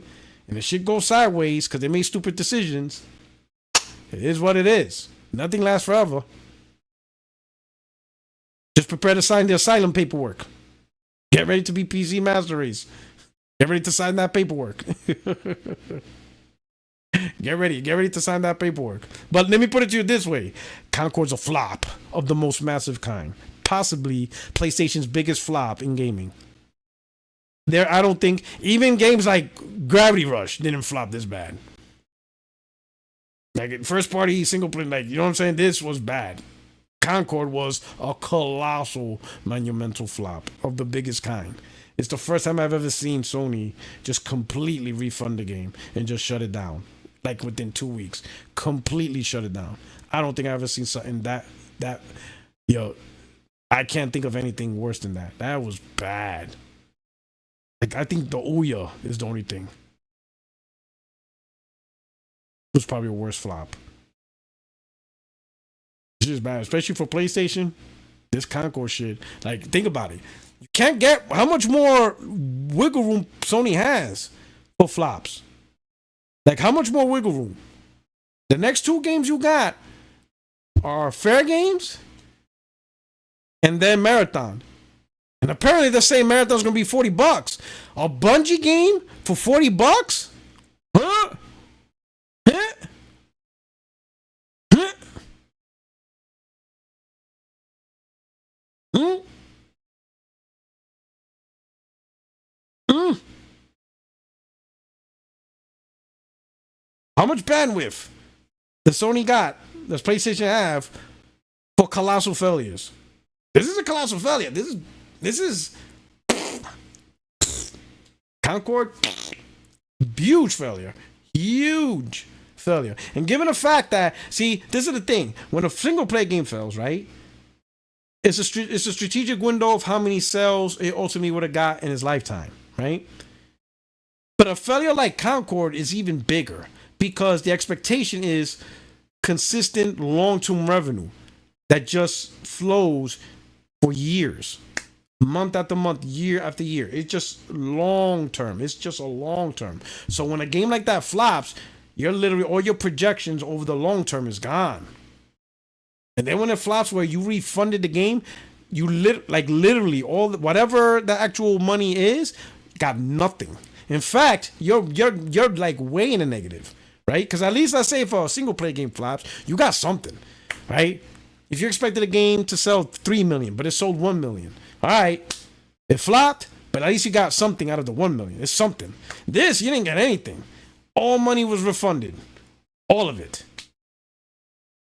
Gamers got to play the game for free, pretty much. It might as well should have been free to play, because you technically allowed it to be played for free anyway. Maybe it should have been free to play. That's ended up what it happened in anyway. Got a free to play game, right? Who knows? So this is bad. This was really bad.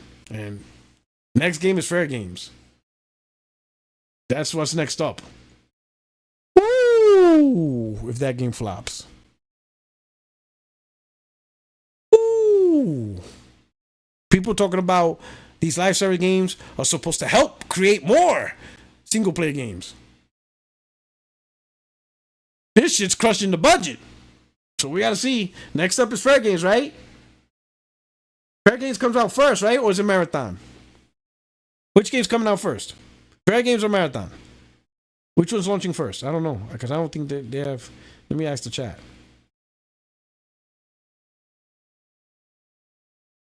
See if they know. Which game you think is going to come out first? Fair Games or Marathon?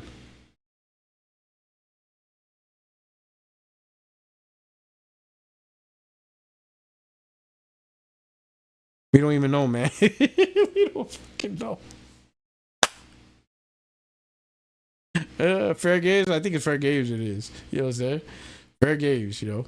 And I get it. Somebody says, shout out to Dave Rock. They will fail at times, and that's fine. It's just business. But what if they keep failing all the time? What happens if Fair Games flop and then Marathon flops?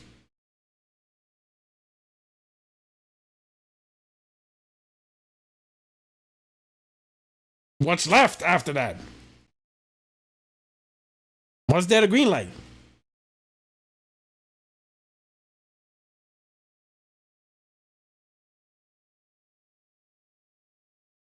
What the hell is Fair Games? Oh, man. OID. Oh, bro. Just look it up in Google, but put it together as one word and replace the S with a dollar sign. Fair Games, but with a dollar sign. And oh man, we're already in trouble. And then you got the Horizon Online and Ben's Life Service game, man. Oh my God, this is all right. Woo, woo, whoa. Alrighty then. It is what it is. You know what I'm saying? We're gonna see the future of this. But man, this Concord was a huge blemish, in my opinion, of an amazing 2024 for PlayStation. But really, the blemish is a corporate concern. It's their money, their decision, their stupidity. It is what it is. As far as for games, PlayStation 5, amazing year for games. You know, amazing year. You know, Astrobot's out. They made some great business decisions with third party, Stellar Blade, Final Fantasy, right? Helldivers was out, Grand Blue Fantasy Relink, Silent Hill. Also, people are shocked that it's not coming out on Xbox for at least a year. Told people Sony has no problem showing their deals. Shout out to Jenna. Come on, P-Rock. PC idiots will make sure Sony multiplayer fails because of a PSN account. Jenna, I'm gonna be honest with you. Sony did that shit to themselves. They're relying on the audience. PC gamers is not their audience. You know what I'm saying, Jenna? It's just crazy. PC platform is not the responsibility of Sony or PlayStation. You know? You know? And that's just how it is. You know? They put themselves in that box. So now they got to punch their way out of it. It is what it is. God of War Ragnarok apparently didn't have spectacular sales.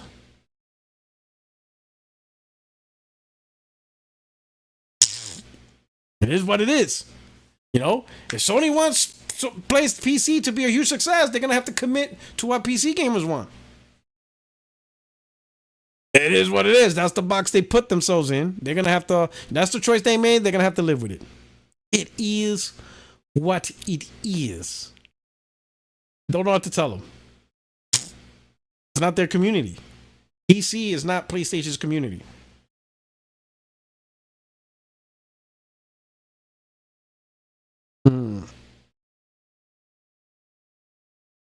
Let's see. You know, I know some argument. I see. Emmanuel, we talked about this. His stance is they're gonna have to film to get good. I'm in the stance is deliver what the people want. You're a business. Give what the people want. Stop spending money on shit people don't really want. We'll see. Again, Concord flopped. That's a fact. The worst failure they ever done as a brand. Next up is Fair Games. Hopefully, that's what people wanted. Hopefully, right? And hopefully Marathon with the Bungie purchase is something that gamers want, right? Case by case, game by game, investment by investment, flop by flop. People will speak with their money. But I will say this. There's no such thing as unlimited funds. Don't think for a minute Sony has unlimited funds for consistent failure. It doesn't work that way. You know what I'm saying? It doesn't work that way. No one has that unlimited funds, right? Even Microsoft that has $3 trillion, you see what consistent failure is forcing them to do. PlayStation is only a $100 billion company, $150 billion country. They have nowhere near the funds. They can only, they can only take so much loss before they have to pivot and do something drastic. They're not just gonna write off these failures and be like, oh well, something's got to balance it out, right? So I would say, at a minimum, Fair Games or Marathon has to be an absolute success. One of them has to hit it out the park. Especially after this colossal failure, something has to make it up. One of those two games have to make it up. One of those two games have to. They have to hit. Because, oh man, if those games don't hit, back to back to back, massive failures, oh shit. Oh man. But we'll see. We'll see how it goes. I'll let y'all multiplayer gamers deal with that stuff. You know what I'm saying? It is what it is. It is what it is. Corey, P-Rock, I expect more from you, bro. You can't be a professor. So what did I miseducate people on? Can you amplify, Corey? Am I wrong in saying Concord flopped and is a massive failure? Just let me know. Provide a critique. I would like to really know what I said that's misinforming.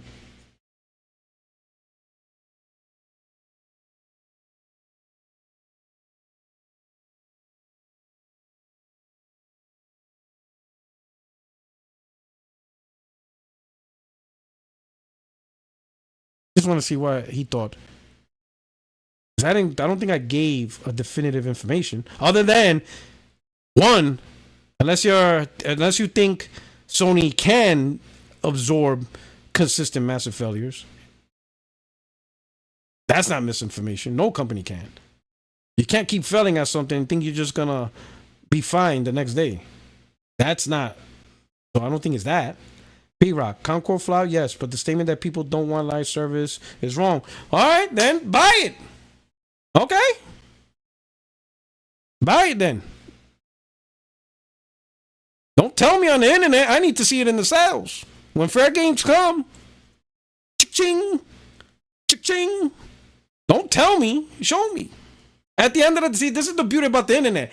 Words don't mean nothing. I need to see them bank statements. Swipe the card. Swipe the cards. Swipe them. If people want these games, swipe them. The $400 million comment. Yeah, but guess what? The people gave me the correct information and I retracted. And I didn't even say that it did cost $400 million. So, sorry. Sorry, Manuel. Wrong on that one. And I said, shout out, and I even showed it, shout out to Luge. You know what I'm saying? Listen. Don't tell me you want it. Show me you want it. Swipe them cards. Swipe it. Take your debit card and swipe. Put that game on MPD. Put MPD. So Fair Games, top seller, Marathon, top seller. We need to see these game sales. You know what I'm saying? Because right now, if we look at the data, the actual live service games people want are third-party live service games, and it's the same games. Like, I'm looking at the same data. Are you guys not looking at the same thing I'm seeing? Now, you know what I'm saying? It's the same games. They keep popping up. A new game pops up, and then that new game disappears. Fortnite stays perpetual. Madden stays perpetual. All these games that people want from live service, they're old. They've been around for a while. Even third parties having trouble trying to provide new live service games. New ones pop up. Oh, yeah, okay, cool, okay, good. It just disappears. You guys are seeing the same data I am. I'm not. It's there. It's the same data. It's the same live service games that's already been out. And just keep going. And it's also third party. It's not like Sony's the only one having trouble. Even third party. Hey, here's this new live service game for third party. Oh, yeah, okay, good. Thank you. We're done with it. They move on. And they go back to the old stuff. It is what it is. But if there's this huge demand of more live service games, like people want more brand new live service games, we're about to find out. We're about to find out if all these new live service games is what gamers really, really want. We're about to see the slew of demand. And demand comes from sales. It doesn't come from Twitter or posts on the internet. It doesn't come from that. It comes from people actually buying the games, right? And actually playing them. And actually buying them to where the company doesn't be like, yeah, we're just going to refund it and just shut this down, right? Because Concord, yeah, people bought it, like the 10 of y'all, right? Which means a lot of people didn't want it. You know? So we'll see. We'll see, Corey. If fair games fall under this, we all want live service games. Because if I'm looking at all the top games being played, it's mostly games that already have an established community.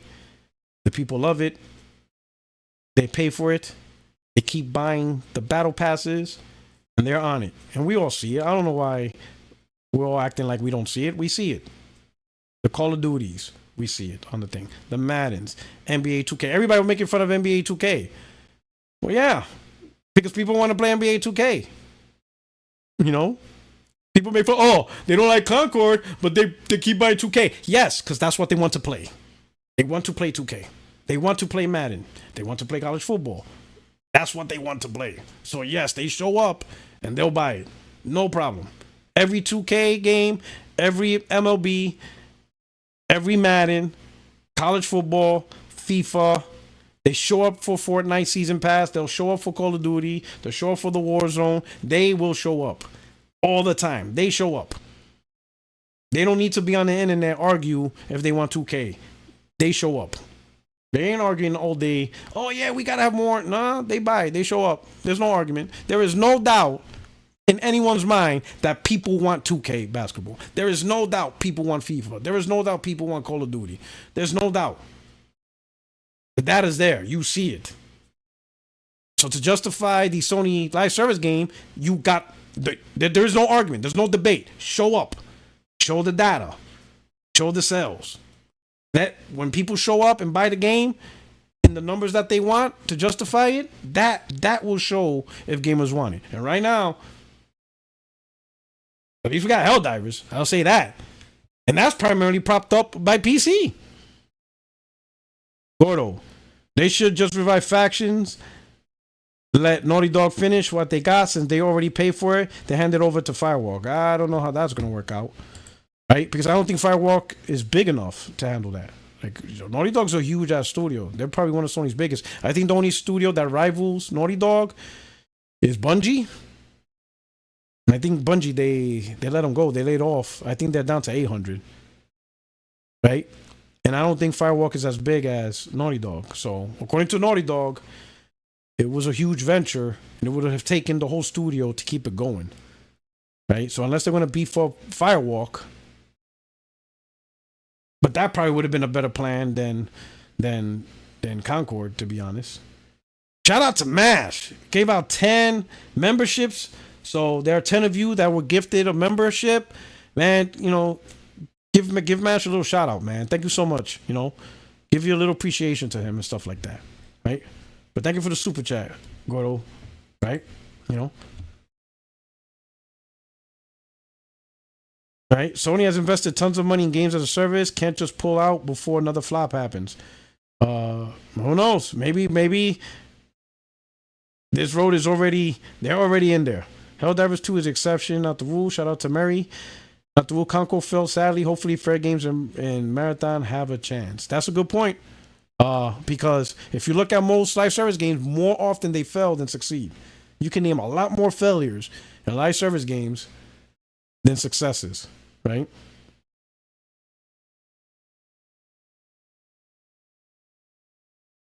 Let's see what else right here.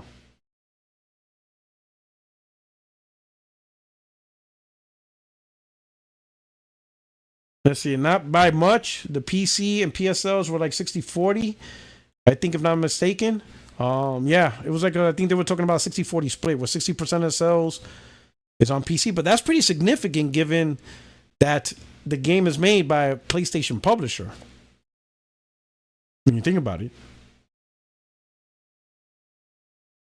Everybody in the streets buy NBA 2K and Madden. That's absolutely true, Ronald. And it shows not because people say it on the internet.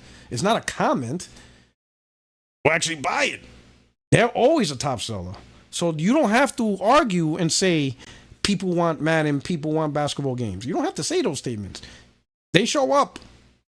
They're up there in the top sellers. You know? So if you got gamers that want these live service player games by PlayStation, all right? The sales is going to make that statement true or not.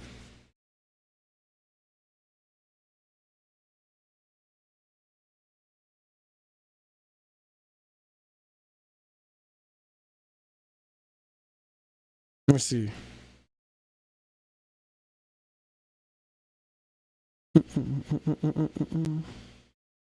That's having a great conversation up in there. I feel left out as you guys are talking some great points. You know?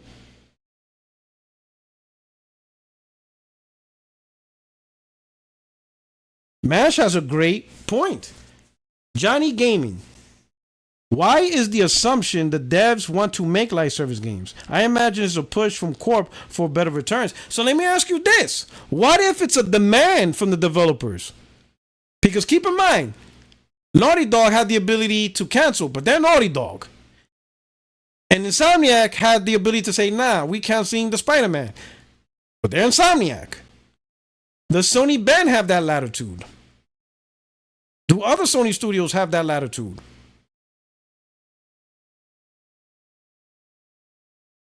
What if this is a corporate demand and not a developer inner, you know what I'm saying, inner drive?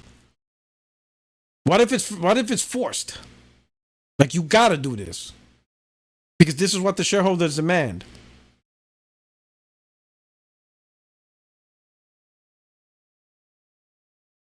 That's a good question, Mash.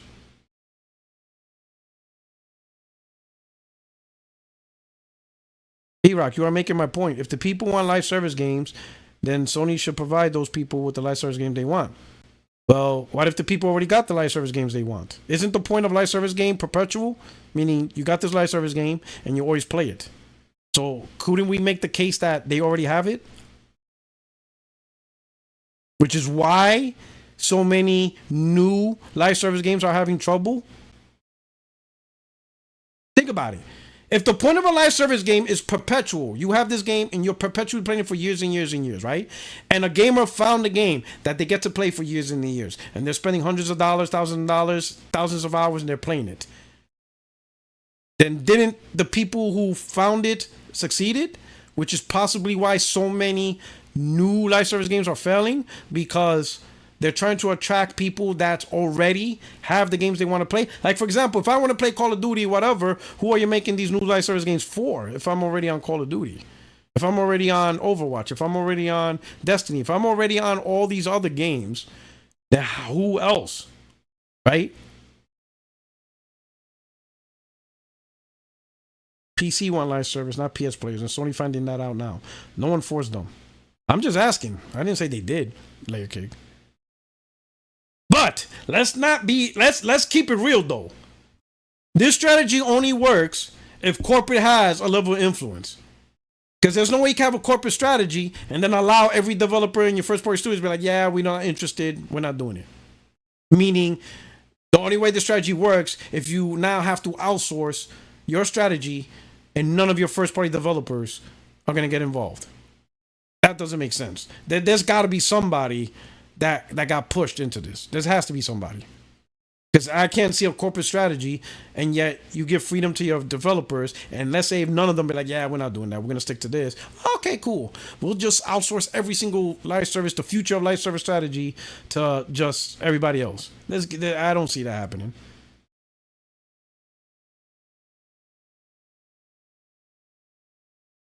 Because it can draw players away from the game. Look at Helldivers 2. The players went back.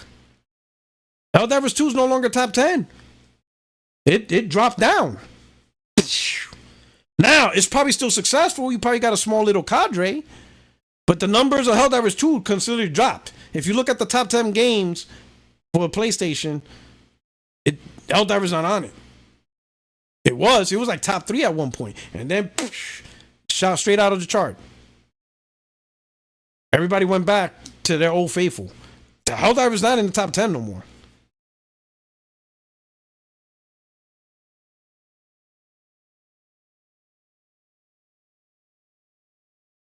In fact, I would say PC gamers are playing the game more than the console gamers themselves.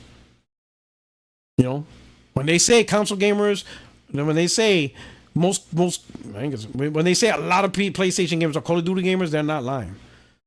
A lot of people got PlayStation just for Call of Duty. That's really all they play. Call of Duty and Madden, or Call of Duty and 2K. And that's it. They didn't really give it that. Maybe the one-offs, like God of War comes out with Spider-Man. But Call of Duty and like 2K, a lot of PlayStation gamers are on it. That's all they got. That's all they care about. And then the one-offs.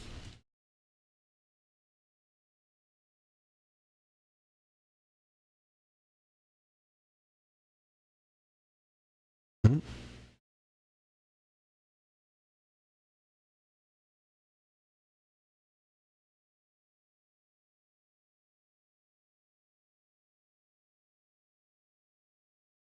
Let's see. P-Rock, are you saying all live service games idea to ever be made have already been made? No new ideas? Maybe come out and become a new SOD? Well, I say that's exactly what Sony should be doing. They should focus more on trying to be more creative with their live service games. But so far, I think somebody mentioned it. Fair Games looks like somebody mentioned it earlier. That Fair Games looks like, and they mentioned another live service game. It was mentioned in the chat. Somebody mentioned it already. That Fair Games looks like, once again, it looks like another live service game, and that's a problem. When you create a game, and it reminds people of another live service game that's already out, that ain't good, my boy. Who made the comment? Man, oh shit, there's so much comment. Payday. There you go. Payday. Right? So once again, and that's again, I'm telling you, that is a huge problem. When you create a new live service game and the first thing people say and they mention something that's already out, bro. You know what I'm saying? You're already in the negative zone. Again, it's like what I said. If you're dating a girl and the first thing she says is you remind her of an ex-boyfriend, or vice versa. If you're dating someone and that person says you're reminding them of their ex-partner, you're already in a hard zone. You understand? You know?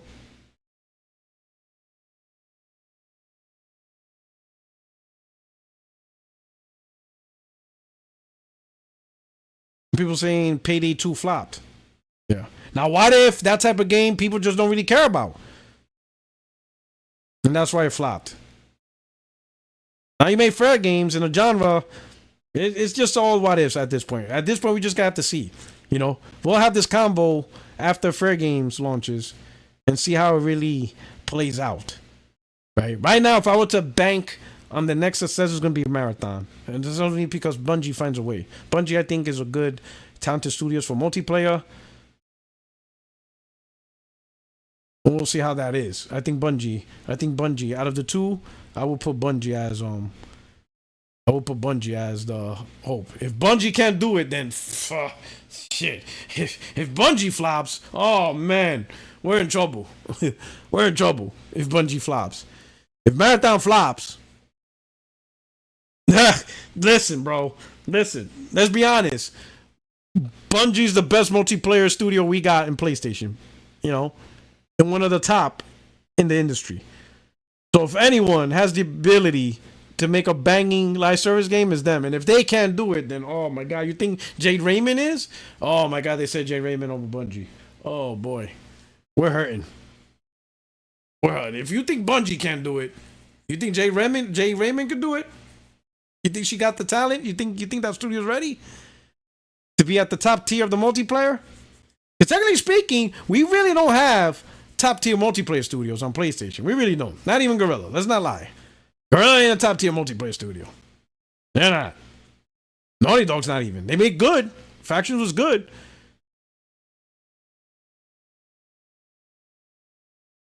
But really, arguably speaking, that was Zipper with SOCOM.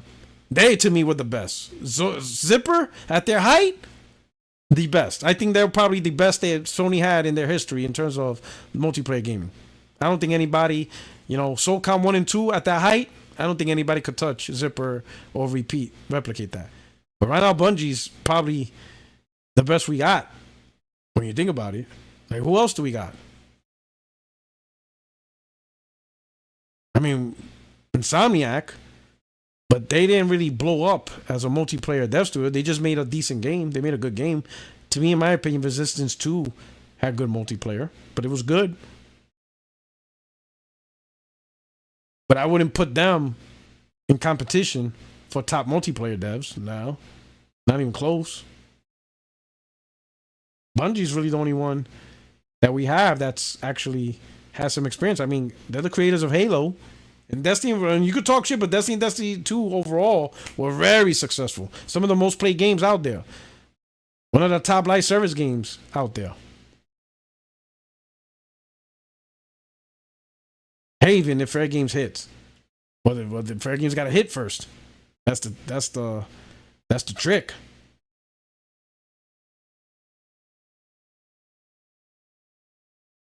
You know what I'm saying? That's the trick. They got to earn their spot.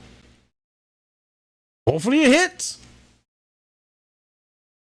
Hopefully PlayStation gamers show up. Now, I'm not saying support the devs. Not using that terms. But hopefully this whole assumed thirst that people think that's within the PlayStation community for live service games, hopefully it's there. Hopefully it's like there. Now I know people say, well, the data shows. Yeah, the data shows that they're playing games that they already like. They got the games they like. That's the reason why I don't see it. Because I see a lot of PlayStation multiplayer games. They got what they want. They are enjoying all these stuff. All these gamers. The question is this: are there a lot of gamers thirsting for new live service games? Like a completely new live service game. And I think unless they create something creative that's unique and not a carbon copy of something else, I don't think that's there. I don't think that feeling is there. I don't think it is at all. I think it has to be something. Sony has to come up with something absolutely new, absolutely unique that gets people to be like, okay, so this is completely different. It's not a carbon copy of this game or a carbon copy of that game, or it looks like this game. It's like, wow, this is a whole new unique thing for me. And I'm going to jump on this, and they just stay on that. You know what I mean? Sony's going to have to create that. But I think, in my opinion, live service game, what's the proper word? It's oversaturated. I honestly think, and what makes it worse, it's oversaturated because the old stuff is still relevant today. I mean, think about it. Fortnite Battle Royale is as relevant today as the day it came out. It's relevant today. Warframe, relevant today. Like if it's a new game. You know what I'm saying? All these live service games are just there and they're not going anywhere. I think the market is oversaturated as hell. And there's not a lot of room to fit in stuff, right? And that's why it's not just Sony, it's third party. A lot of people are having issues trying to crack that nut. I don't think there's a nut to crack. I think it's just an oversaturated market. I think personally, Sony would probably, how would you say orange is the new black? I would think Sony will probably have a better going back to the old way of doing things than trying to keep up with the new. And what I mean by that, go back to the 360 PlayStation 3 era of multiplayer, where you release a single player game, you have a small multiplayer component to it that people can just enjoy, and then let that be. Do your little skin, do your little stuff, don't make it a big spectacle, and go back to more of the gritty combat, not this purple highlight shit. Everything's purple now. Purple neon graphic stuff. Go back to the gritty, like Space Marine 2. You see a lot of people enjoying that. Go back to the gritty stuff. Have a nice single player, have a nice multiplayer component, nice and gritty, and boom, keep it pushing. Don't give people this feeling that they have to commit and give up their firstborn to play this game, or they'll miss out on all this stuff. You know what I'm saying? The old is new once again. And I think there's potential of people gravitating to that, where they have a nice, good, solid multiplayer, but then now have to commit their entire life to this multiplayer. They just go in, jump in, enjoy it. Sure, some skin packs, some stuff, some expansion packs to add more maps, but nothing ridiculous. No seasons and all that shit. Something simplistic, multiplayer core to the game, add some co-op to it, enjoy the game, just like the way things were during the PlayStation 360. I think there's room to bring that back.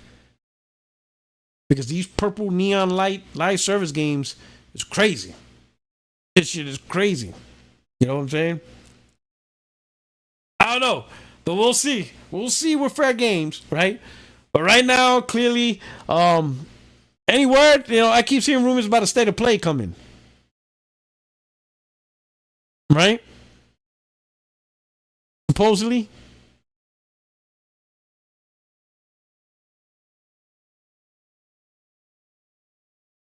I wonder how that's going to be. I know Tokyo Game Show's at the end of the month. Oh, it's coming soon, right? Starts tomorrow? It's already announced? No. On the 24th, supposedly. State of play on 24th? I didn't see no news. Like, it's actually certified, or was that the rumor? I did not see an actual post. I know TGS starts on the 26th. Yeah, rumor. Yeah. TGS starts on the 26th. And Sony's supposed to have a show, right? That's what's weird. That's what I thought weird. Wait a minute.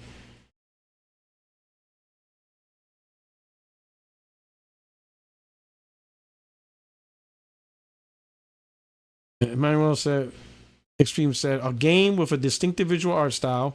All right. No microtransactions, great mechanics, positive niche community like Concord. Ugh. Y'all in trouble. Hey, listen, I already told you, I'm team single player. So good luck with y'all multiplayer ventures. Y'all gonna be stressing out. Sony has some games there. Announcement will be tomorrow.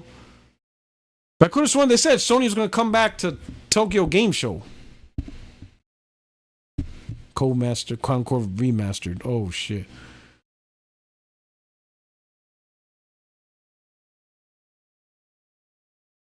It's a Concord Remaster. That's hilarious.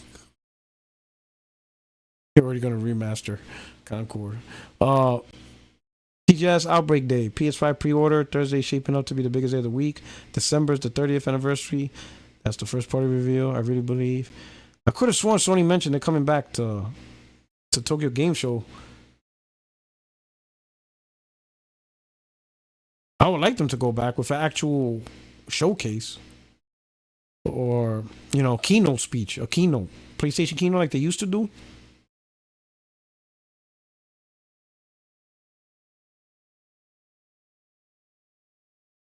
And I think it would be perfect because they could announce whatever they got planned for 25, the next 18 months or so, 18 to 24 months. That's probably the perfect time to show it at September. Yeah, I heard, Ryan. GTA 6 might be 2026. Blame the Xbox Series S. We're going to blame it on that. They need a PlayStation experience. Oh, that would be nice if they brought that back. I would go. They have a huge booth next to Capcom Konami. Am I 18, 20 months, just like I've always said? Well, that's what they've been doing pretty much. But the question is, they don't have anything. I think their 18 to 20 month plan is pretty much up. But they have to have something to talk about the next 18 to 24 months, right? Because they don't have anything current. Like, we don't know what... They don't have nothing for 25. There was no showcase. Like, the last showcase didn't cover 25. But they need something to cover the next 18 to 24 months. September would make sense because... When would be the next one? May or June?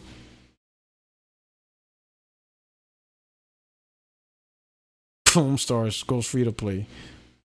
Jesus, talk about Sony still cooking. Rumor State of Play on the 24th. Death Stranding 2 presentation on the 29th. PS4 will be playable at TGS. You know, I wonder what they're going to do with the State of Play. Right? Because State of Play is usually the smaller scale shows, whatever.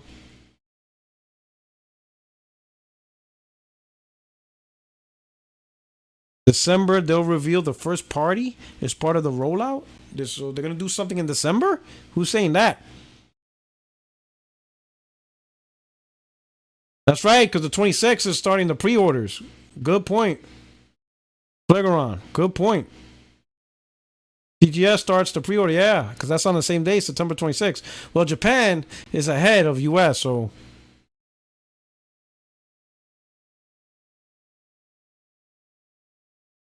Well, the timing, right? December 3rd is a Tuesday. Could see a first-party showcase then? You know what? December wouldn't be too bad either, because it's not like the showcase is meant to finish off the year. It's just future projection, right? The December showcase could work also, because it's all about the next 18 to 24 months, so...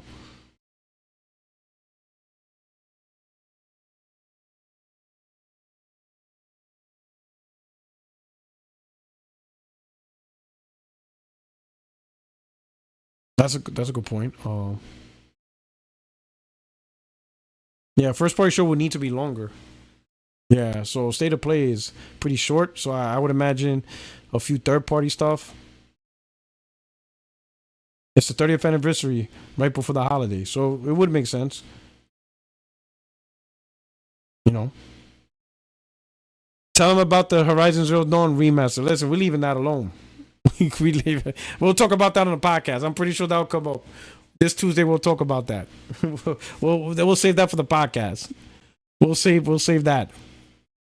We'll save the Horizon Zero Dawn remaster. Oh man, that'll be a good podcast. This Tuesday, we'll leave that one alone. that will be perfect. All right, you guys got that one. Podcast members will have fun with that topic. Can't take it all. It's amazing. The people they'll know this Tuesday. Tuesday we'll talk about it. Great podcast topic, right? Right. And then if State of Play is the 24th, right? Then guess what? We could have our post conversation. That'll be a great topic. Also, I have a guest. Gonna make sure to reconfirm. All right, but the plan is to have Everborn Saga up in here on the podcast on Tuesday. I'll reconfirm, because originally it was supposed to be last week, but again I was on a work trip, so we agreed to next week. But I'll just remind them. See, hopefully it'll come through, right? Good dude. We'll have a great conversation. Hopefully the State of Play is the 24th. That'll be for more great topics to talk about, and we'll see what's going on. But you know what? Until then, Giants football. They won. We finally won one. So we're 1-2, baby. So begins. Let me just stop. Let me stop with that. Let me stop. Danny Dimes, baby. Danny Dimes. Let me stop. Oh, man. Are y'all paying attention to Saquon Barkley on Philadelphia Eagles? Oh, he is a monster. Oh, Giants are so stupid letting him go. I hate. Oh my God, I hate the front office. I hate the front office. I can't stand them. Can't believe they didn't give him his money. And now he's just popping off on the Eagles. And the Giants, they're in the same division. For those of you who don't follow football, Philadelphia Eagles and the New York Giants play in the same division. Giants has to play them twice this year. And Saquon Barkley was a running back on the New York Giants. Amazing running back. And they just wouldn't pay him the money. And now he's on the Eagles. And he is beasting. This dude is beasting. Oh my God, it's going to be insane what he's going to do to the Giants. Because it's personal. He's going to rip the Giants apart running. Oh man, I don't think I even want to see that game. Woo, oh my God, I'm feeling woozy just thinking about it right now. I'm about to pass out. Anyway, thank you so much for showing to this live. I truly appreciate it. Dallas lost again? my God. Oh, this week has been amazing. And also, Boston Red Sox officially out of the playoffs. Oh my God. God loves me. I'm one of God's chosen. Woo. Dallas lost. Boston's out of the playoffs. Oh, Giants won. Ay, Dios mío. Jesus loves me. Oh my God. Anyway, you guys take care. This is the Only Friends YouTube Streets, PorterRock77. Thank you so much for rocking out. Hit the like button on your way out. If you're new to the channel, subscribe. See you guys Tuesday, 8:30 p.m. Eastern Time. Enjoy the rest of your Sunday. Keep it gaming, play sports, spend time with your family, or simply just get some rest. Sometimes sleep is good. If you need to sleep, take it. All right? Truly appreciate you guys. You guys take care. Peace.